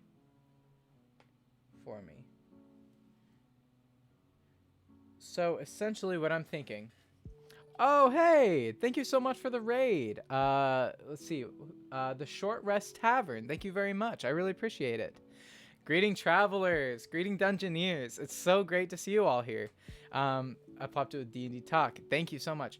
I am currently, my friends, my Dungeoneers, my travelers, my adventurers, I am completely excited about what's going to happen. Tonight, I will be DMing a one-shot with my friends, and this will later be aired on the stream we do. But as of now, I am... Hey, thank you for the follow, the Short Rest Tavern. I really appreciate it. I'm currently planning the one-shot that I will be doing. Let me go ahead and give you... Also, I'm worried I'm wondering, how did stream go? Please let me know. How was your stream? What do you guys do? Do you guys talk about D&D? Do you guys play D&D? What do you do? I'm really interested. But let me give you a quick rundown of what I'm thinking. It'll be real quick. The party... Hey, thank you for the follow, Code Red Creations. I really appreciate it. They'll come to this log cabin in the forest, in the woods, and they'll meet a lady named Ms. Butterdew, who is all of their acquaintances, and they begin playing games with her son named Joy, who has dark hair, fair skin, and blue eyes. Thank you for the follow, Casamia73. I really appreciate it. And then they'll play a couple games, and then the son will need to go to the restroom, and out of the blue, the Ms. Butterdew will say, I don't have a son. There's something in the basement. You need to go check it out. No time. I'll tell Joy you left. Go. Push him out the door. They get outside. It's abnormally dark. Can't see the stars. Can't see the moon. They go around to the back to the meat cellar where she told them to go. They trip on a wooden staff, and the staff has a bunch of runes on it. I'm skipping some stuff. Don't worry. They go down into the meat cellar, solve a puzzle. They go down further, and they come to this desk. And this desk has a journal open, and the journal essentially says that a man named Carnatus. I'll actually read you the little monologue in the notebook. The notebook essentially says, I have finally completed it. It is intelligent, powerful, and dangerous. By experimenting here for the past several months, I have finally perfected it. I think this might be a first in history. I will be back to check on the progress. Hopefully it doesn't end up killing me. Its pet should keep it happy for a while. He's learned not to complain so much. He'll probably survive. Well, maybe, haha. If this all goes smoothly, then we'll be unstoppable in due time. They'll be happy to hear about this down there. The transfer from the staff was actually pretty smooth. I could have died. I put the staff in the bush next to the house so it can't use it to make more of itself, or destroy itself for that matter. Hint, hint. He doesn't say hint, hint. I'm saying hint, hint. I hope I don't forget where I put it. At least I wrote it down somewhere. Ha ha ha. See you later, me. Signed, Carnatus. Bye now. XOXO. And then there's a little heart. What I just think is funny. This sounds sick. Thank you. So essentially, they read that. There are two doors next to the desk. One door is very large. Cute, right? One door is very large. It's metal, and it has a large impression for a gem of some sort. And it doesn't budge. It can't do anything. Obviously, you need a gem. The door on the right, however, is open. They creak it open. There are some prison doors on the right side of the room, completely made of stone. They walk in. There's an old man who is malnourished and everything. This man says that he is Ms. Butterdew's husband, and that he was taken by Carnatus to the basement, and he's been being tortured, essentially. He doesn't know where he is. He doesn't know why. But it's happening. And this kid named Joy also pesters him. So then they leave this room after talking to him. They figure out that this Carnatus guy got him for some reason. And essentially, this guy is clearly the thing's pet, whatever this thing is. They don't know yet. They walk out, and Joy shows up in the room. So I've written down quite a bit so far. This is the session. And so I've written out all the way to the point where we are now, where they will walk out of this room where the husband is, and they'll be met with Joy. Joy will be standing there, the little boy, the creepy little boy. And essentially the little boy will be like, you're not supposed to be down here. Like, you left my party. And he's like angry and stuff. And he's like, you better come upstairs right now, and play this game with me, play hide and seek with me, or there will be consequences. And he essentially vanishes. And they're like, okay, we got to go upstairs to play with this kid. Now they'll go upstairs and it'll be pitch black this time. The lights will be out, like nothing. Like it'll be scary, spooky, if you may. They go in, and Ms. Butterdew, if they check on her, she is magically asleep.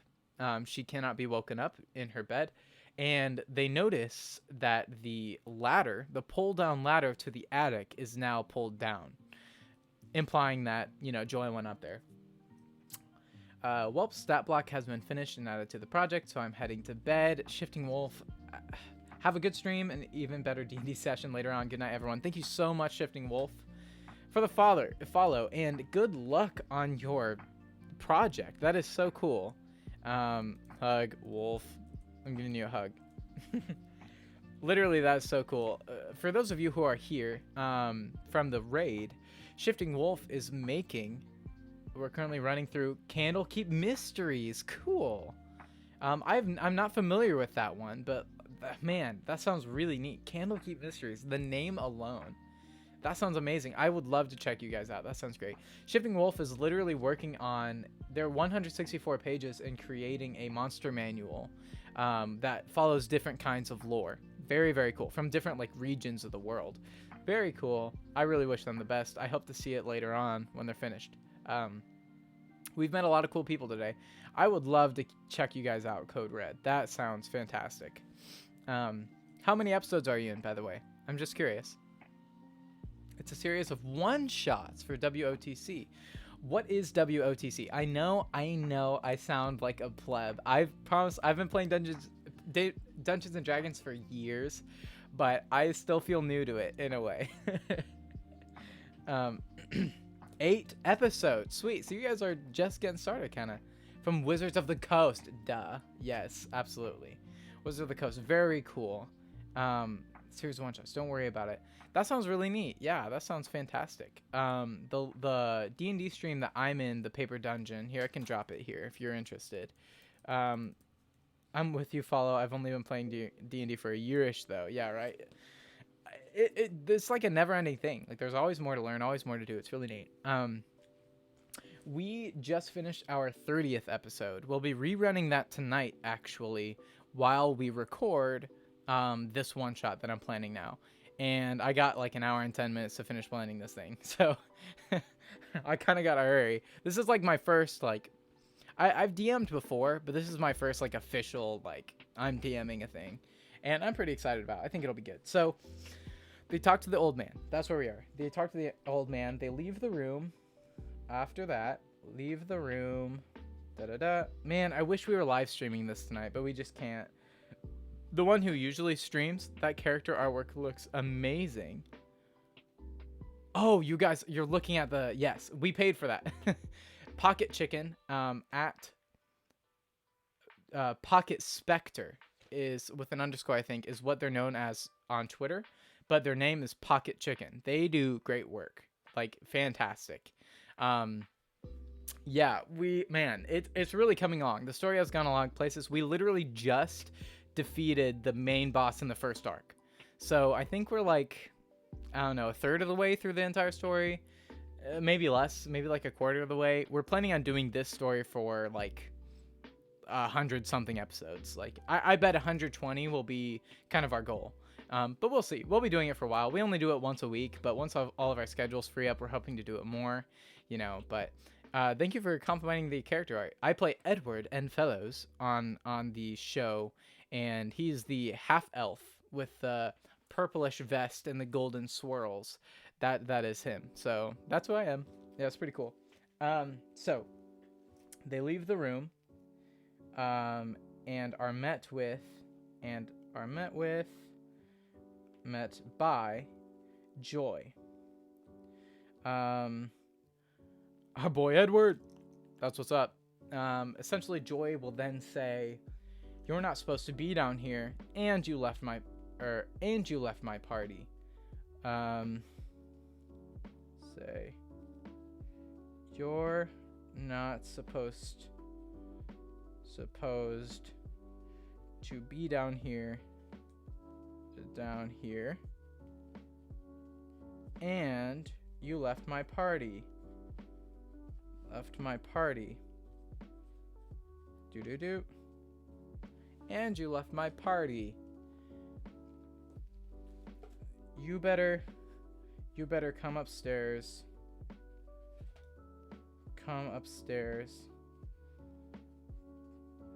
And play hide and seek with me. Or else. Hide and seek with me.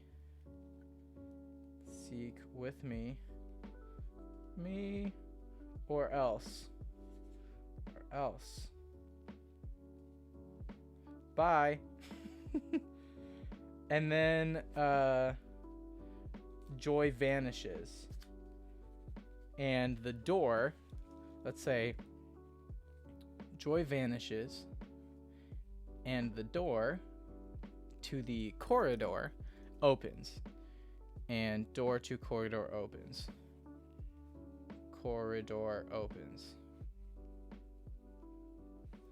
Okay, sick. Boom.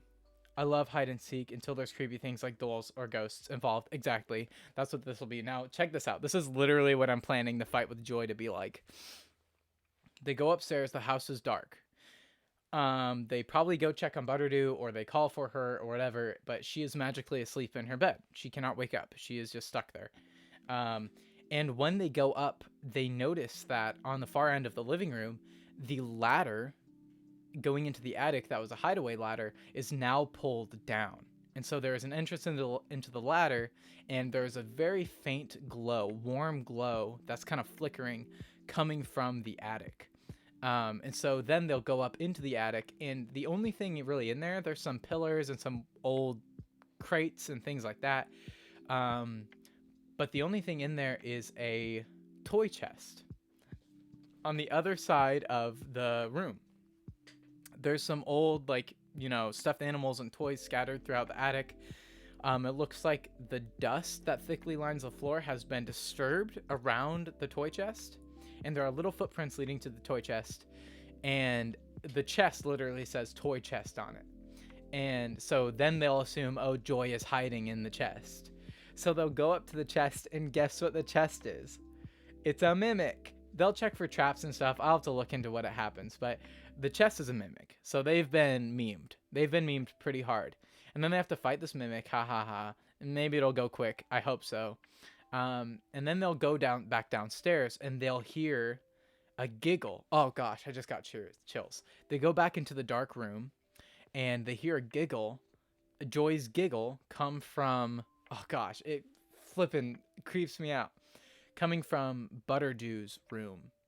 And so then they go to Butterdew's room, and they find Joy holding a knife, holding Butterdew by her hair, and he has a knife in his hand at her throat, and she's magically asleep, so she's sleeping. And he essentially says, I don't know what exactly he'll say. He'll say something smart, and then literally one of the characters is just probably gonna hit him, and then he'll die. He's gonna have pretty low hit points, but the only chance they'll have to hit him, truly, other than maybe in the basement, but he'll just vanish either way. The only chance they'll really have to hit him is then, and he won't have many hit points, and he'll just die. And then when he dies, he'll kind of crumble away, and there will be a small glowing blood red ruby left behind, and this ruby is clearly the thing that is needed to open the door. So then they go back downstairs, they open the door, and then they enter the rune room. That is what the plans with Joy will be. So let me hit the restroom real quick, and then I'll be right back, and we'll finish writing down and planning out what exactly will happen with Joy. See you guys soon.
All right, we back.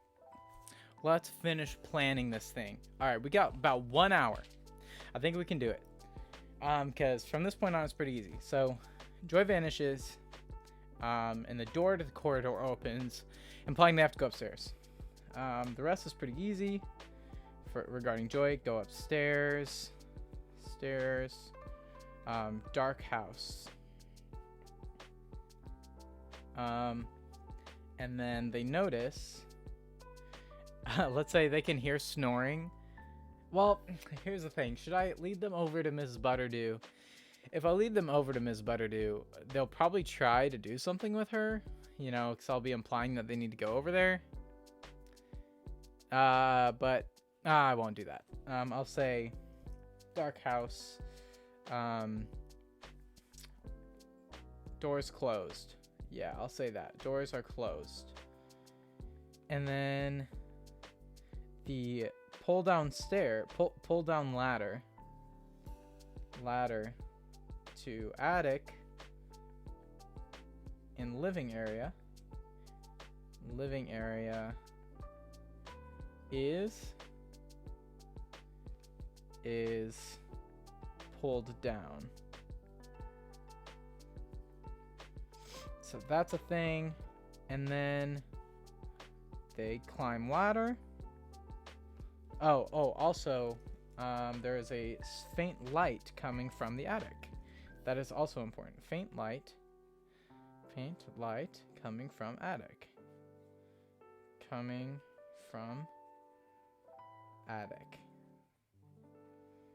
Okay, good. Flickering. Yeah, that's important too.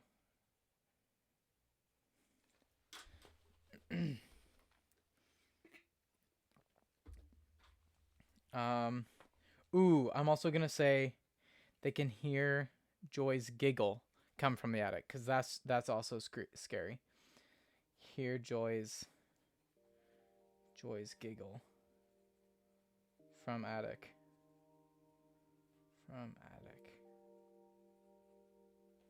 All right.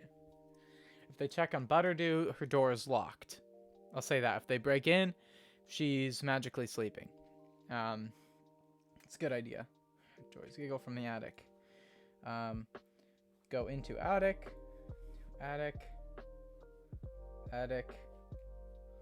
Large toy chest.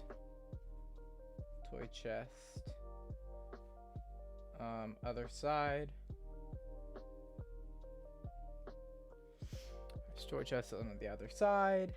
There are toys in the attic. Toys kind of strewn about in front of it. Strewn about in front. Strewn about in front of it. Comma. Dust disrupted. Dust disrupted. Small footprints. And then go to open chest. It's a mimic. Woo! First combat. So, I don't know the stats for a mimic. So what I'm gonna do is look up on my phone mimic chest stats, because I also don't really know, like, if they check for traps, does the mimic show them that it's a trap? That's an important question, because I don't know. If they check for traps, I don't know if anybody will be able to do that, but if they can, like, we have a rogue and stuff, and I think they might be able to mimic monsters. Here we go. From D&D Beyond, coming in clutch. A mimic. All right. AC 12, hit points 58. Dang, that's kind of beefy. Speed 15 feet. Stealth, so they can't be prone. Passive perception 11. Shape changer. Use action polymorph into an object or back into its true amorphous form. It satisfies or its statistics are the same in each form. Any equipment wearing or carrying isn't transformed reverts to its true form if it dies. Interesting. I wonder what the true form of a mimic looks like. So anything it touches. Huge or smaller creature adhered to the mimic is also grappled by it. Escape DC 13. Ability checks made to escape the grapple have disadvantage. False appearance. Yes.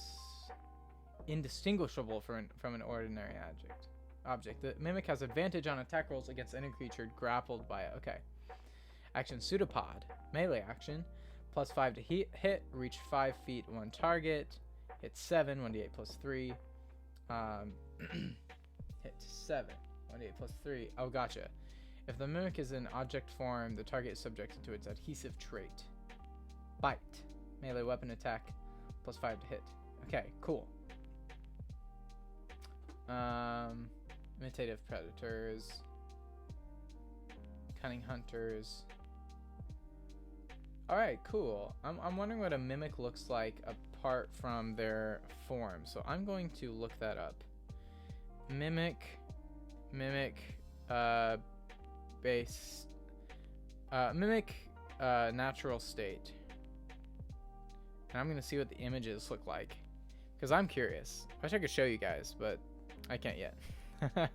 One day I'll be able to when I have a hefty enough computer. They have a natural form. I'm wondering if I can just find an image of it. My internet is trying to pull it up, but it's struggling. Go to the chest. It's a mimic. They'll be so. I mean, a mimic is like one of the staples of like D&D stuff. Like there has to be a mimic in this one shot, right?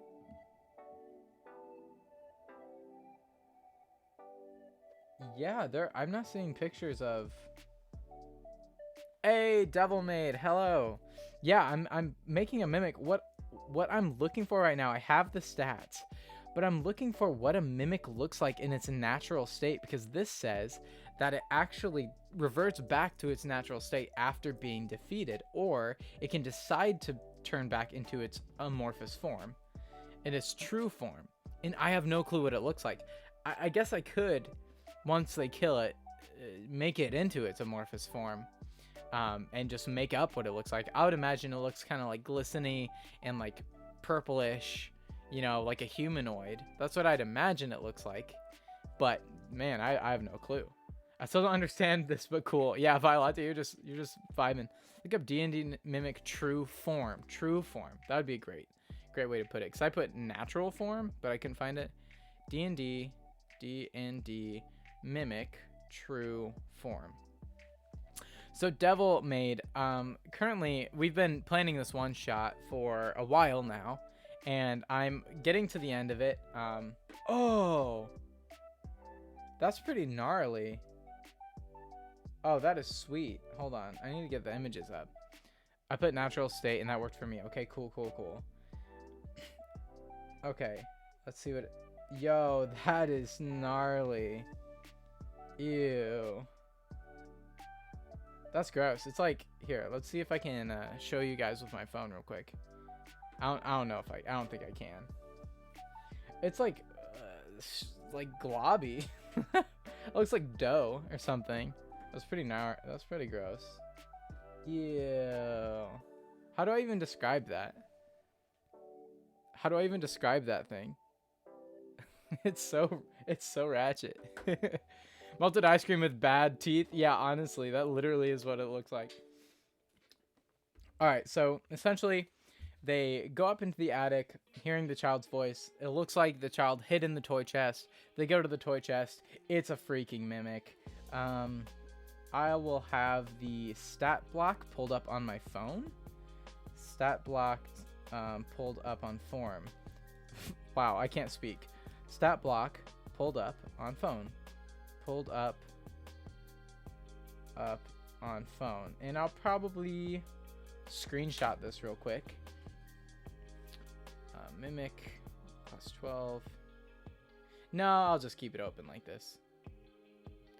And I'll probably have a grapple whoever did it. Hey, Cougar Flute. All right, let's go. Game on it. I see you. One of your viewers is live. His name is Command Root. Okay, cool. Are you creating an adventure? I am creating an adventure. I'm creating a one-shot that I will be DMing tonight.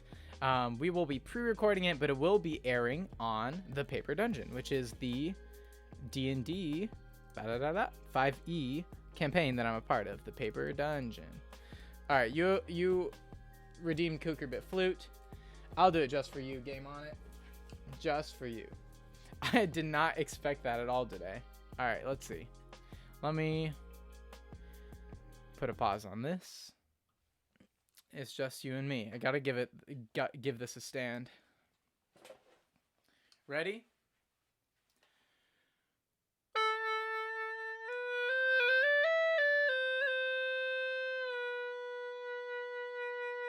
Hello, Sir Firemain.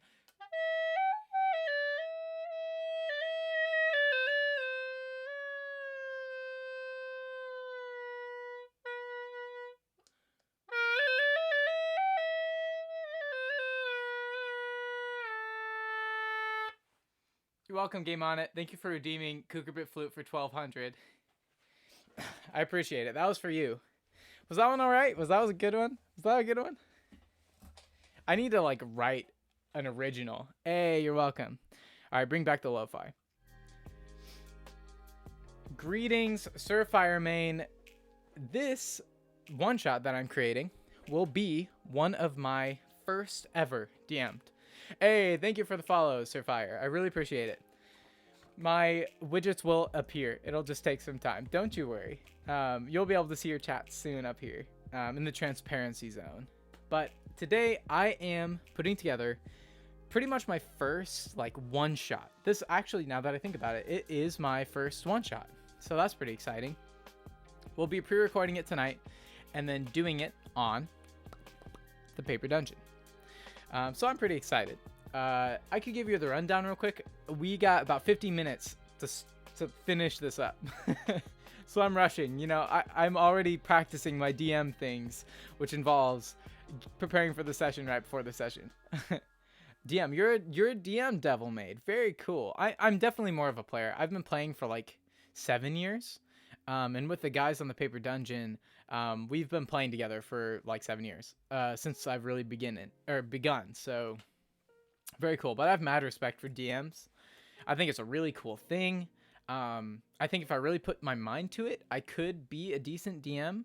But I really enjoy playing. You know, that's just how I expect things to go. Not the way you plan. I know.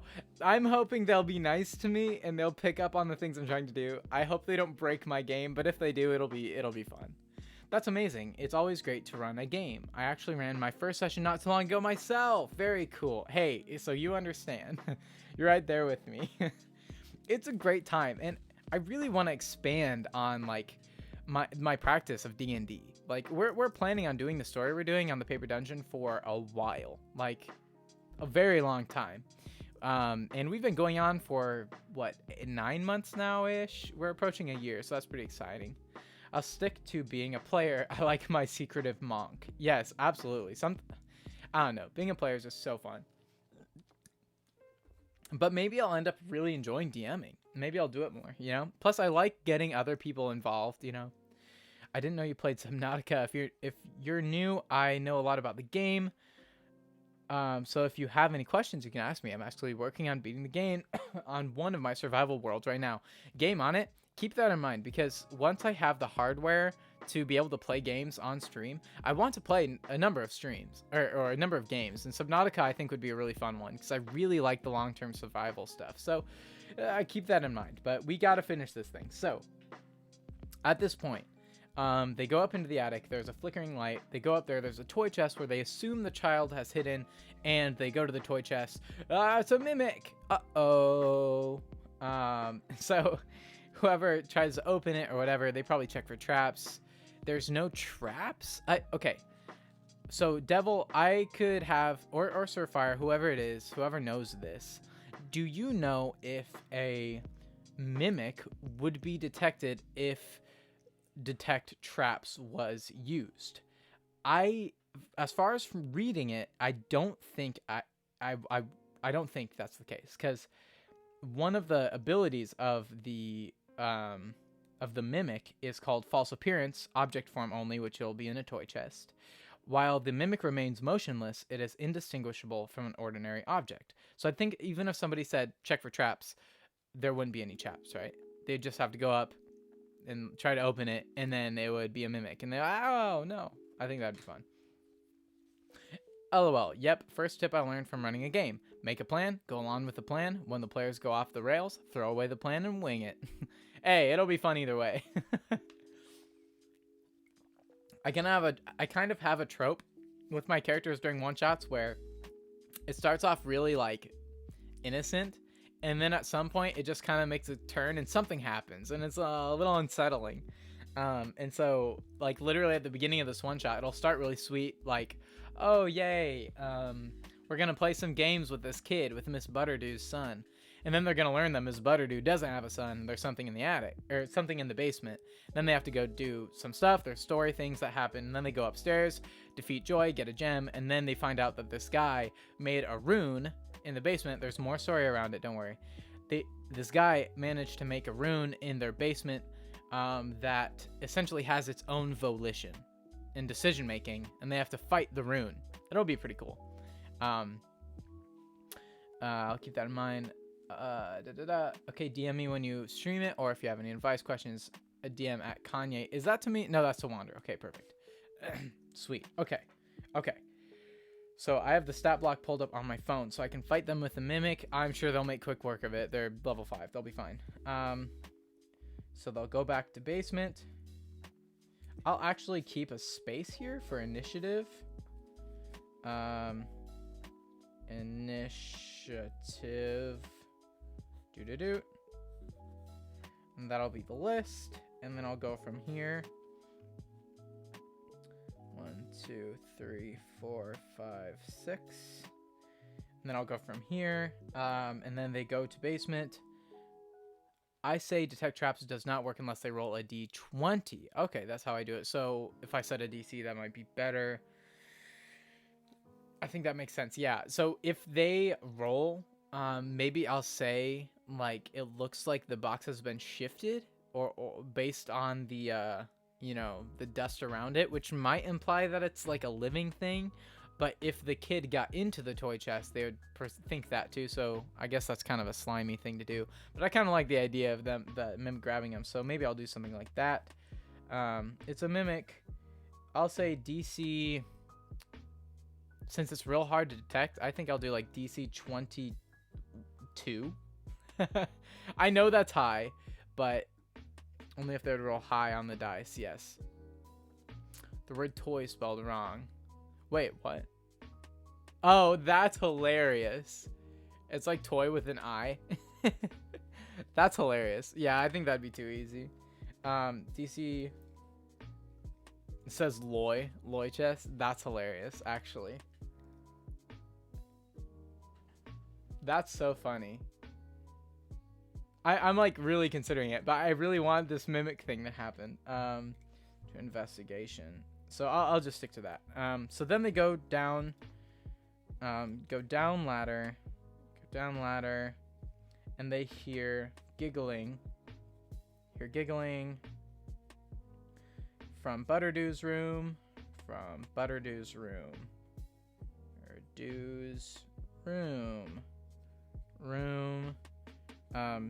Joy. And the door is open. Joy holding Butterdew by hair, knife to throat.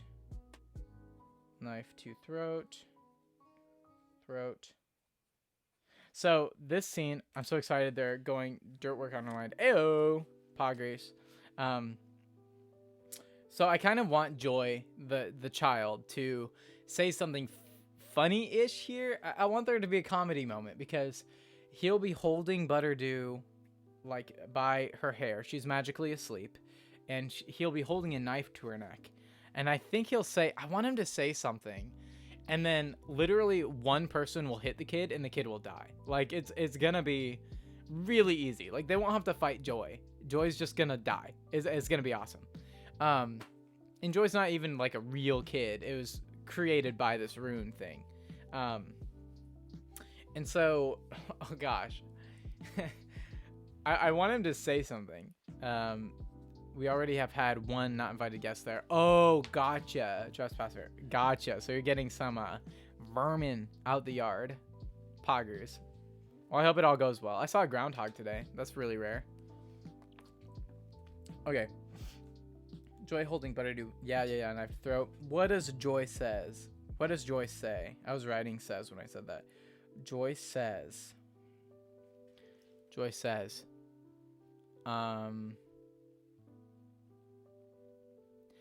Maybe Joy says,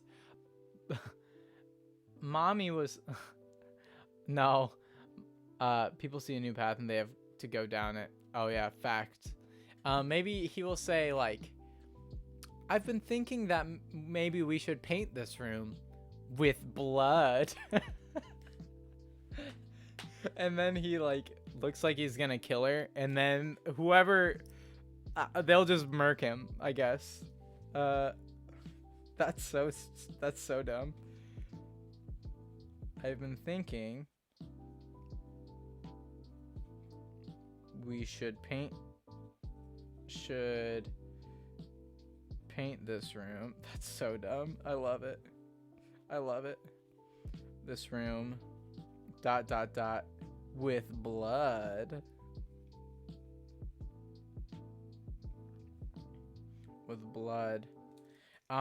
Any last words for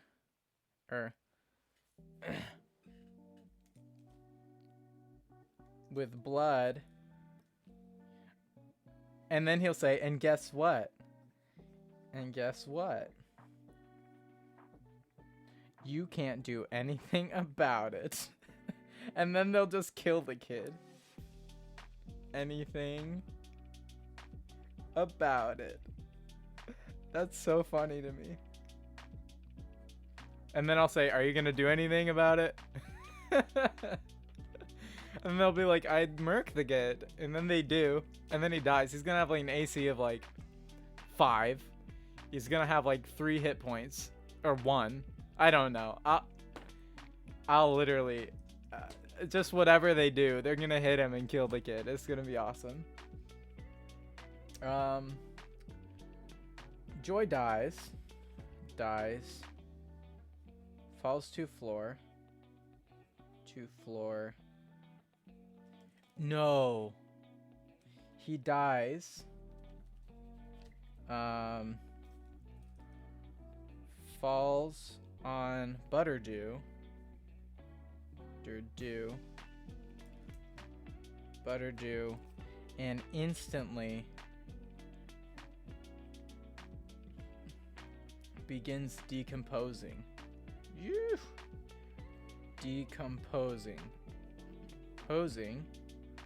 Revealing. How long is stream gonna be? Great question. I will have to get on a call at 7 p.m. my time, which is 40 minutes from now. So if in fact we are still planning this thing within 40 minutes, then it will end then. It will end at least within 40 minutes. So also, have you looked into any jobs yet?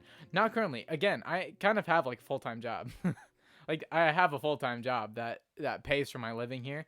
After this year, I'll be able to look into other jobs. But I have talked to my father, and I think I'm going to be doing some like house flipping, rental, like real estate stuff with him, and learning how to do that, learning how to do construction, making jobs that way so that I can have residual income, so that if I were to move somewhere, that I can still have income going on, and I can be taking the income from the rentals with a manager that's not myself, and splitting the income from those. And so that's kind of what I'm looking at. I don't know if that made any sense, but I kind of have that job looked at as far as after this year. But other than that, I've done some side things, like I'll help people with yards and stuff when I have time. But for the most time, I'm pretty darn busy. Like it's been some crazy weeks. So that's kind of why I'm thinking about that anyways. So Joy dies, falls on Butterdew, and instantly begins decomposing, revealing a glowing blood red gem,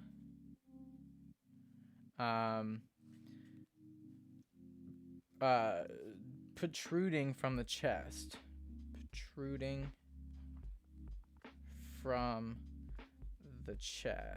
Boom. Oof. We cut down like 2 acres of trees on our land. Holy cow. And I'm gonna work a wood spitter, and we're gonna sell firewood. Wow, that's actually brilliant. You guys will make quite a bit on that. I'm gonna get half. No flex, at least $1,000. Wow, that is so worth it. It sounds like hard work, but oh my goodness, that is so worth it. You about to get that bread, man. Yeah, my dad also has a larger property that they just purchased. They're flipping a house on there so they can live in it, which is pretty darn cool. And so I'll probably be able to help him out and do it that way, but also get in on him on other rental properties probably. That would be pretty cool. So the red gem protruding from chest. They'll have to pull out the gem from decomposing child. Gosh, that's so rancid. That's so obscene. Gosh, darn, that's so gross. That's so gross. I'm gonna have to pull it out of the kid. And then they go back to the basement. They fit it in the door. Go back to basement.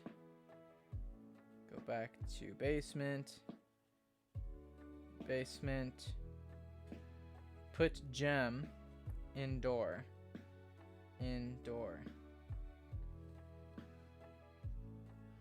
Door unseals and creaks open, revealing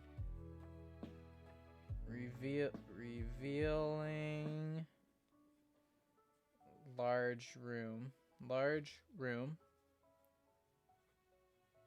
with torches lit and stage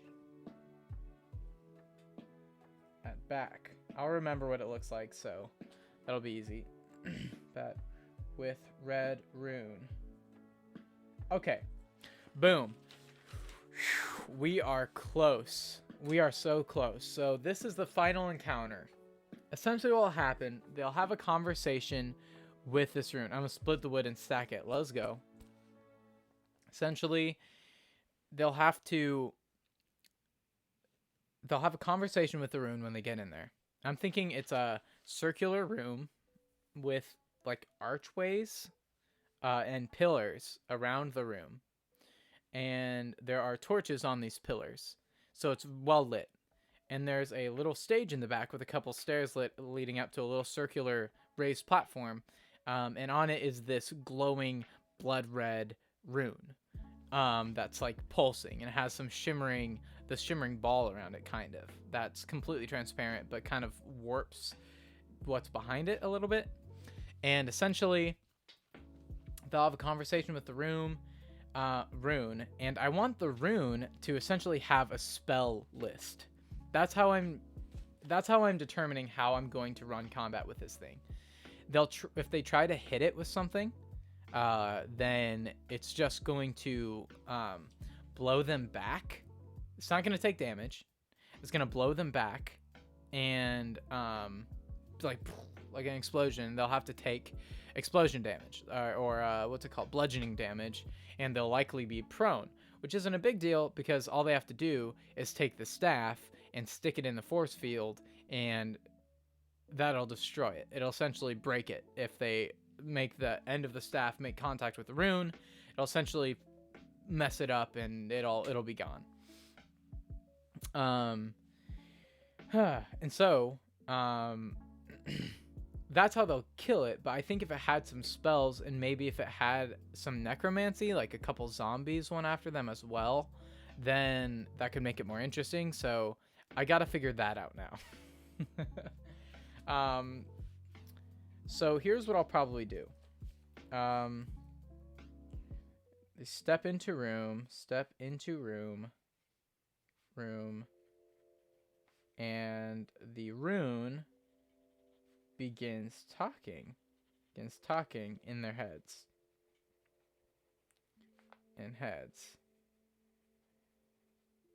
So first I need to determine what exactly the rune says. It'll probably be pretty simple. And then I need to determine what the rune spell list is. So I'm going to actually get on my phone and go to my spell app that I use called D&D Spells 5e. It's fantastic. And I will go make a character. Add character. Its name will be Rune.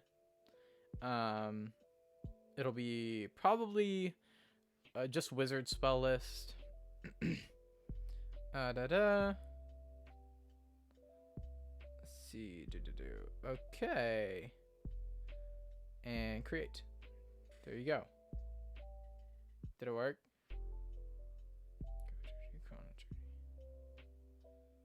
Alright, create. Does that work? Oh, race. This is what I have to do.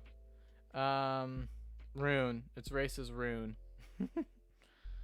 Alright, now did that work? Yeah, there we go. Alrighty, so now I can pretty much choose spells that I think this thing would have. One, I think I want it to have plant growth. Sort by low. Filter. Let's go class. Wizard. Done. So I'll have it have I want it to have kind of powerful things. I'll make it have Mind Sliver. What does that do? I don't know. I'll look. Sure, might as well have Poison Spray. What is Thunderclap exactly? You create a burst of thunderous sound, which can be heard. It's cushion warning to cause 1d6 thunder damage. Okay, that's pretty cool. Hands, catapult. Catapult if he starts throwing torches at them. Let's pick up your languages. Earth Tremor. That could be neat. Sure. I don't want to give it too many spells. But I kind of like the idea of what if this thing, like everybody has a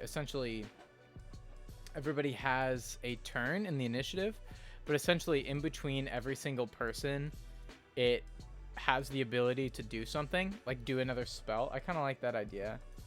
Let's see. I'm just looking through the things right now. Magic missile. Sure, I guess. That could be cool. Sleep. That could be rad.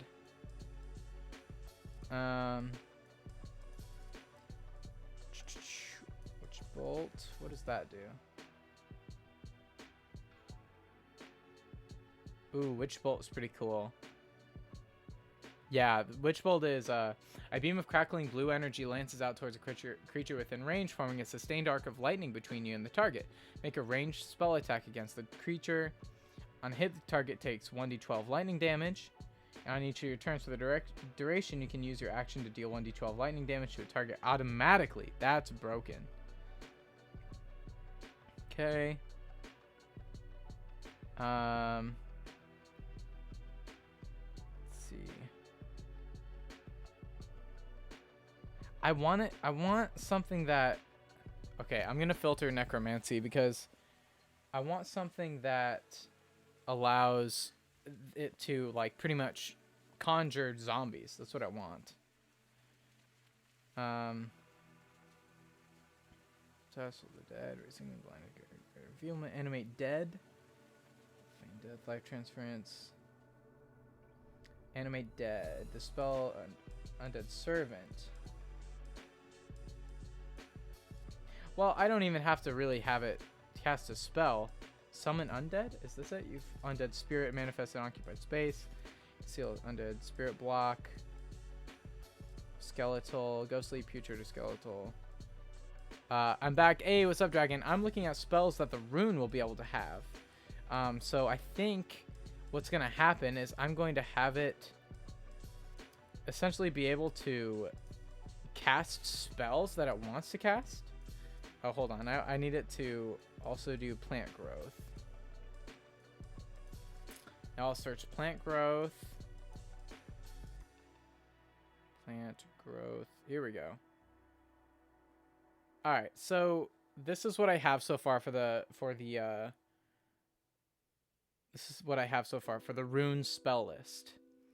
Mind Sliver, which essentially disorienting spike of psychic energy, 1d6 psychic damage, subtract 1d4 from next saving throw.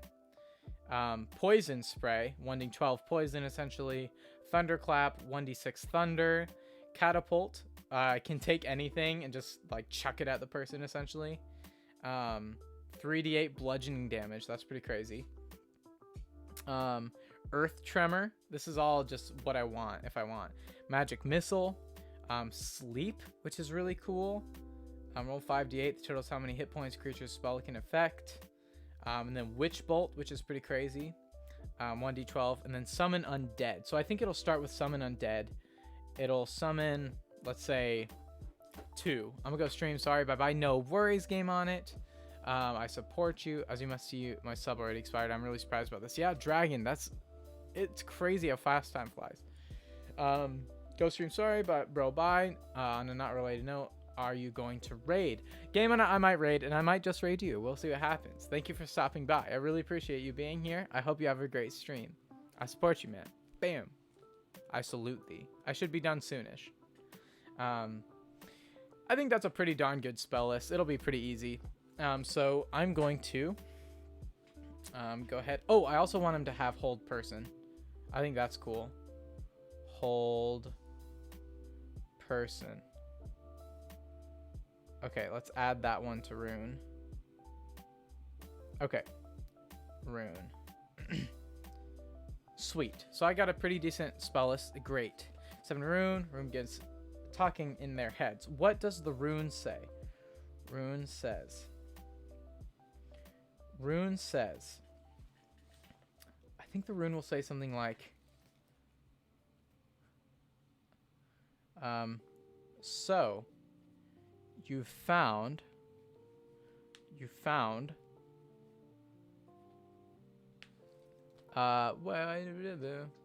about timed out Uth Ombre for 5 seconds. Stop posting links. Yep, that's what happens. Links, not, what, did you think I was gone forever? 5 seconds, another links. Please don't post links. Nightbot will stop you from posting links. Thank you, Nightbot. You did good. I'm proud of you, Nightbot. No, I think he said, I didn't think you would get this far. I think that's what he'll say. I didn't think you would get this far. You would get this far.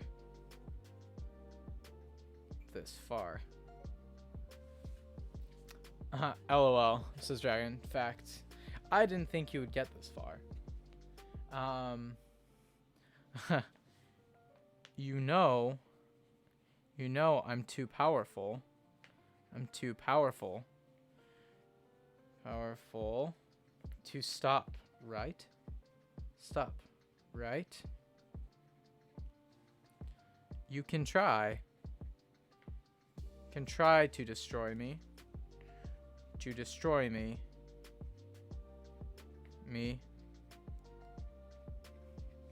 But you are nothing nothing without no, but you are not nothing compared to you are nothing compared to Carnatus and his staff.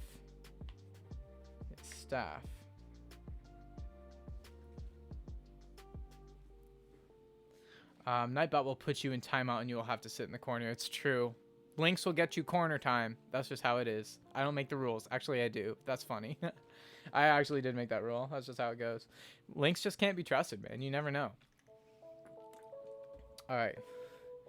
Into staff, and then they'll say like, oh yeah, I got the staff right here, and they'll be like, oh no. And then he'll summon some zombies. Rune summons 2 zombies. I'm gonna say they have an AC of 10. They have an HP of, let's say, 30. And they have, if they have to make strength check, I'll just make that up on the fly. Let's say they do 1, they do bite, which is 1d6 piercing and plus 4 poison. And then they also have bite, and they also have swing, which is 1d8 bludgeoning. All right, that's pretty darn good. You could get rickrolled by Lynx. Fact, dude. If I do a media share someday, I already know the memes will be heavy. I don't even fully know how those work. Dude, Plu would have a time. I know the memes would be heavy. That'll be in a while though. I'll have to build up to that. All right, so the rune summons 2 zombies, and then essentially, if attempt melee. If attempt melee, rune kind of counters with boom. No, I'll say rune reacts with boom.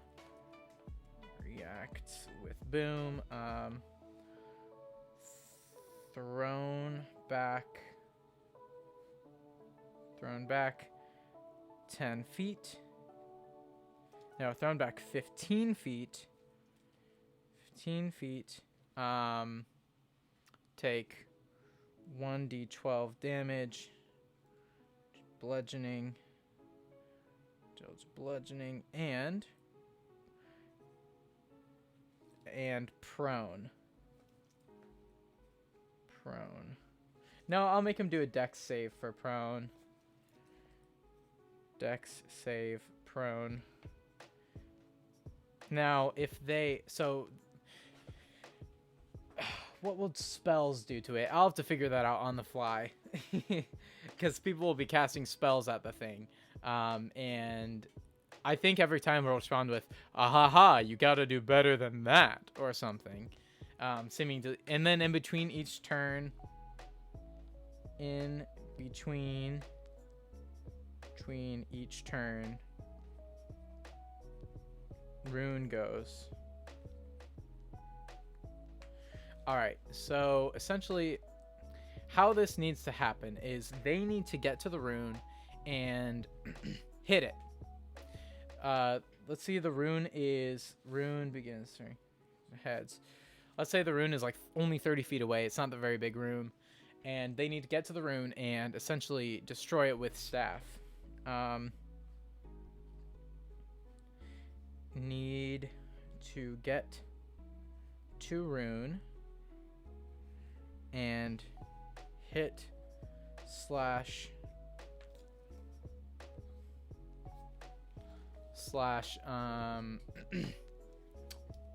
break it with the staff. Hit slash break with staff. Hit slash disrupt with stash. With staff. Rupt with staff. Yes, that is what needs to happen. Rune burns up. Staff burns. Staff burns.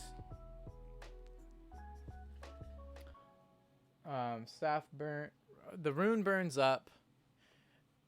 The staff burns up into ashes, and then it's done.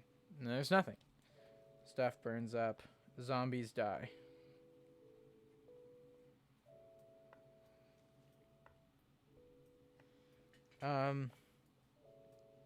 And then return husband, and stream. Okay, there you go. That's it. That's the whole thing. So, I guess before I go, I will give a rundown of the entire story. Also, look how many words I've written. 2 pages, 2 more pages, and then another half page. That is quite a bit. I think it'll go pretty quickly though. So they arrive to a log cabin in the woods. They're all acquaintances of this lady named Ms. Butterdew, and they are entering. They've met her in town and stuff. She's invited everybody over for a game night. Her son Joy is there. Her son Joy initiates a couple games. The first game is just describe yourself. The second game is 10 questions. You get to ask a question or guess what it is. And at the end, he reveals that it's a dead body. And then the mom's like, ha ha ha ha. Yeah, that's great. And then he has to go to the potty. And so she lets him go to the potty. And then she says, I don't have a son. You guys got to check this thing out. There's something in the basement. So then they leave. They go outside. It's abnormally dark due to magic. Thank you for the hug, dragon. They go around to the back. While they're going, they trip on a staff or find it. And the staff is just a normal old wooden staff with runes on it. They go to the back of the house. There is a set of doors going into a cellar. And these doors in the ground are old and wooden and really, really, really tattered. Literally, if they do anything to the door, it will break. So it breaks, and then they notice that the stairs are made out of pretty much the same material, some old wood, and then there are chains and pipes hanging from the ceiling. And so if anybody takes a step, they have to make a dex save to see if they can grab the ledge. They'll likely fail because it's like a DC 20 or something like that. Then they'll fall into a pit of centipedes, which is pretty nasty. They'll get 1d8 piercing damage if they go in there. And then they have to run out and bust through the stairs into the room. And so then everybody has to make dex saves to see if they can get through the pipes and the what's it called, hanging chains. And I think that'll work. I think it's a DC 12 to get through. And if they don't, they fall, take damage. And then they notice that the workbench, there's a bunch of rotting pig carcasses hanging by chains and shelves and stuff with some cans on it. It's real gross. There's a workbench with some old rusty tools and a bunch of blood stains, and there's a couple scratch marks on the floor. From the workbench, you could determine that the workbench moves, and so they need to find how to make it move. If they try to push it, doesn't work. It's a DC 25 to budge the thing. Probably not going to happen. Then if they look over to where the pit of the centipedes were, then there will be a button with big letters that says opens workbench, and they'll have to push that button somehow, getting through the centipedes, which should be pretty easy. And then it opens into a hole with a ladder. They go down the ladder, and there's a corridor that's probably 60-ish feet, 40 to 60 feet, 50 feet. Let's say 50 feet. And about halfway down, they notice there's a torch in the wall, but it's not lit. And next to it is a little opening. And so they walk down this corridor, and their torches start sputtering out. And eventually they go out, the torches they had. And then they take the torch and they dip it in the greenish oil that's in the little capsule in the little hole in the wall, and it works. And they can determine, if they make a high enough intelligence check, that it's probably because there's a lack of oxygen down here. Now, they don't think that it's harmful to them because there are mice and bugs and critters down here, so they think they'll be okay. They end up going to a wooden door that they open into this smallish oval-shaped room. And in this room, it's moist and dank, and there's a lot of like moss on the ground and on the walls, and some hanging some hanging plants, but they don't look like they're doing too good. And there's scorch marks on the walls. There's parts of the walls that look like they've been melted. There's parts of the walls that look like it's been oozing something. It's not very cool. And then in the middle of the room, there's a small desk with a small journal open and a few candles that have burned down pretty low. They're not burning currently, but they used to be. And there are two doors, one door to the left of the desk, one door to the right. The door on the left of the desk is a large, heavy metal door with a large imprint of a gem in the middle with beautiful, scrawl and stuff all over the door. The one on the right is just a normal wooden door.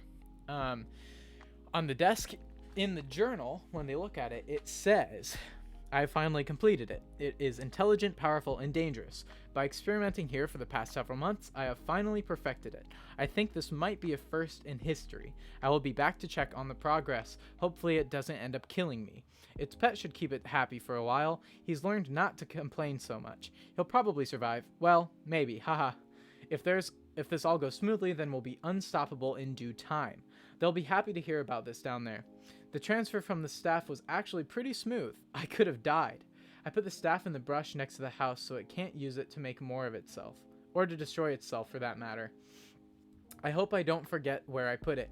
At least I wrote it down. Ha ha ha ha. See you later, me. Signed, Carnatus. Bye now. XOXO, heart." So that's what it says. If they search the desk, they'll get a bunch of pencils, a bunch of spell components, and 69 gold, because it's funny. They go into the room on the right, because the left door doesn't budge with the gem. It does not budge. They go into the door on the right, and they walk in, and there are just a wall of bars on the right into the room, and in front of it, it's kind of stained. They walk up, and when they look in, there's feces and urine all over the place, and there's this malnourished man with a beard and with hair falling out, and he says to them, "My wife was out in the town," or it all happened so fast. "My wife is out in the town getting some supplies so that we could do some work around the farm. A man walked in as I was sketching some plans for expanding the farm. He was a handsome man with a wooden staff covered in runes. He had an ordained robe that was deep red with golden filigree. He said, 'I'm so sorry. I'm not sure why it wants to, but it does. Don't worry, your wife should be fine.' I tried to ask what this man was talking about, but he held his staff forward, and the next thing I can remember was waking up in this cursed cell. I haven't seen anybody since. I don't even know where I am. Every now and then, I hear a brooding voice in my head. It messes with me. I'll feel pain out of nowhere, but it's always different. And don't even get me started on that blasted kid, Joy. Please, you have to help me. I'll stay here. Please come back for me." And then they leave the room after talking to the guy, and they are met by Joy. And Joy says, "You're not supposed to be down here, and you left my party. You better come upstairs and play hide and seek with me, or else. Bye." And he vanishes. And the torch goes out. But the door opens in the corridor, and they can see a dim light now coming from the end. No, they can't. And the corridor opens. They go through the corridor. Oh, they're going to have to get up the stairs somehow. How are they going to get up the stairs? We're just going to assume they know how to get up and down now. And they go around and they come into the house, and it is... Oh, let's say now the corridor opens, and now there is just a ladder going straight up into the house. No, we'll make him go around again. So they go around, they go back into the house, and the house is dark. But one thing they notice is that the ladder leading to the attic is now pulled down, which wasn't there before. And there's a little flickering light going from there. They go up into the attic, and there's a toy chest, which they assume, like, the dust is disturbed around it and stuff. They assume Joy's in there. They go to check on the chest. The chest freaking it is a mimic. Uh-oh. And they fight the mimic. The mimic dies.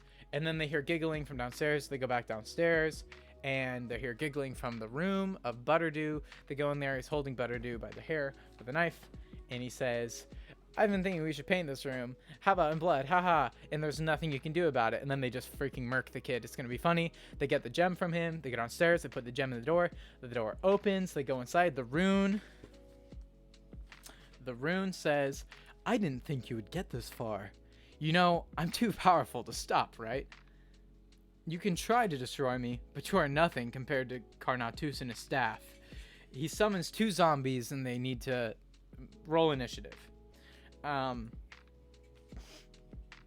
then essentially, if they attempt to melee the rune, it'll react and with a boom, and they will be thrown back 15 feet, and they'll take 1d12 bludgeoning damage, and they'll need to make a dex save, or they'll be prone.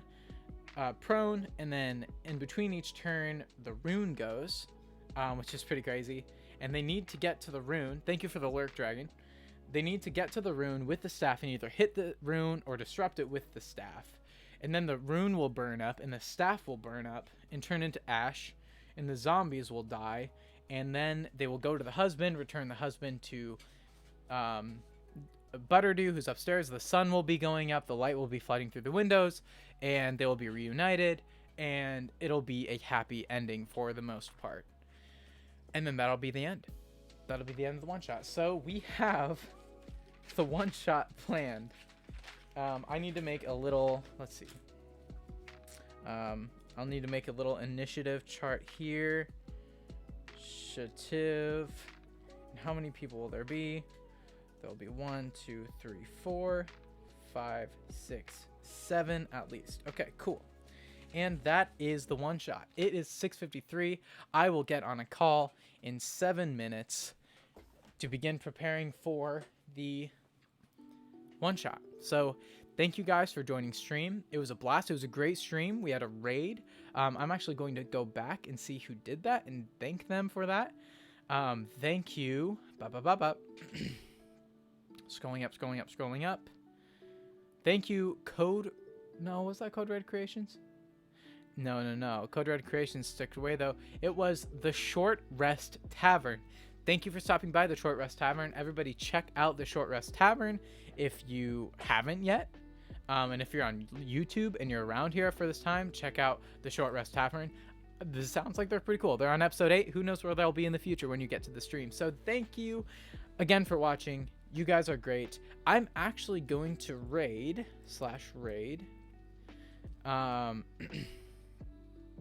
if my thing will load. I am going to raid Gain on it just because I'm nice and I support him. But honestly, I don't know if my stream will. Oh, here we go. Man, guys, my stream is it always struggles so much with raid. /raid. All right, it's like typing. It's just there's such a huge delay. It's so funny in the future. Is that LTM? ITM? LTM, I think. Game on it. LTM. Is that an L or an I? Oh, game on ITM. Or is it LTM? LTM. I think it's an I. No. Is it an L? It's so hard to tell. Game on. I'm pretty sure it's an LTM. All right, game on LTM. Raid game on LTM. Let's do it. All right, I'm sending the command. We'll see how long it takes. Again, YouTube, we're gonna have a small moment together. Post when everybody else. Hey, I used it. It looks like it should be going through, so we'll see how long this takes this time. It looks like the command went through. I wish I could show you guys what it looks like on my end on Streamlabs. It's like it struggles so bad. It like does a thing and then it just waits. And then it does another thing and then it just waits. And that's literally what it's like. This is becoming such a meme at this point where it's like we can't even raid because it takes 2 minutes and then I have to keep talking awkwardly for 2 whole minutes. There needs to be a compilation of me waiting for raids. Actually, please don't make that, because that will be really cringy. It'll be really hard to watch because it's just me waiting for the raid to happen. At least when we raid. This is my favorite part about raiding, right? Raiding is really great. I really like going to other communities. I like supporting people. I like seeing my community in other people's streams. I think it's really neat. But one of my favorite things is after stream, I get a little snippet with just YouTube. Like, I can talk to only the YouTube people because it'll keep streaming, or it'll keep recording the stream so that the VOD is kept that way on Twitch, but it won't actually be seen by people who are on like Twitch, like on the stream currently, because they're going to be going to the raid, and then I'll keep talking to YouTube. So there's always a little bit left after I leave where I'm like, sup YouTube, how's it going? So if you haven't checked out my YouTube, you'll be able to see some of those here and there at the end of my streams. Maybe you could check it out. I'm just literally trying to fill in time, and I'm doing shameless plugs. Also, I've thought about doing merch. It looks like I might raid soon, but I have some ideas for merch, so maybe someday. Okay, if the raid goes through while I'm talking, bye. If it cuts me off really randomly, then poggers. I'm just gonna keep talking. I'm gonna say the alphabet while we're waiting. A, B, C, D, E, F, G, H, I, J, K, L, M, N, O, P, Q, R, S, T, U, V, W, X, Y, and Z. Now I know my ABCs. Next time, won't you sing with me? Have we gone yet? I don't think we have. I think it's an L. I think it is too. I can't see. I just see a little black box from Streamlabs that had a counter that went down. Usually it has text on it. You know, sometimes it doesn't. This time it doesn't. It looks like it's processing something. And so I think we're going to raid at some point soon, but I gotta go. Oh my gosh. And so we'll just chill here together. In the meantime, tell me about your day. I mean, you don't have to in chat, but like you can say anything you need to say to the screen, anything at all. And I'll listen to you. We'll have a bit of a therapy time before I stream in. So I'll shut up. You go ahead and just talk to your screen. Just let me know what's going on. Okay? Therapy session.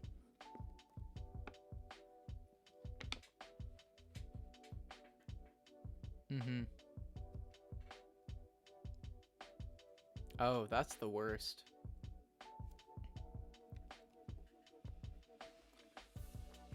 I was thinking the same thing. Okay, it looks like maybe we finally raided. I think we have. YouTube, we have done it. We have made it. Oh, we have done the thing. We have raided. YouTube, I love you. Thank you for sticking around during that painful waiting period for the raid. I swear that took like 5 minutes. And literally Streamlabs still hasn't even loaded game on LTM's chat. So everybody, thank you for watching the stream. I'm surprised you're still here. It was a great time watching me plan this one shot.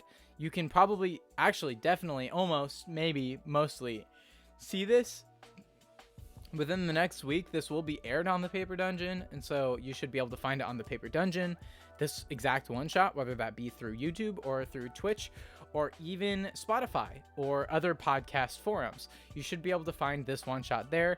I don't have a name for it yet. Oh no. Well, one shot DM'd by Grant.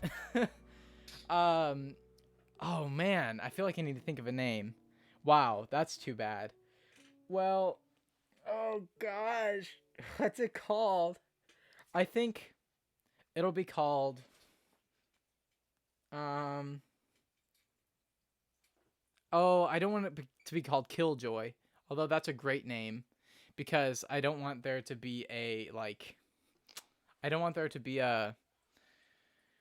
spoiler in the name. Maybe it could be I'll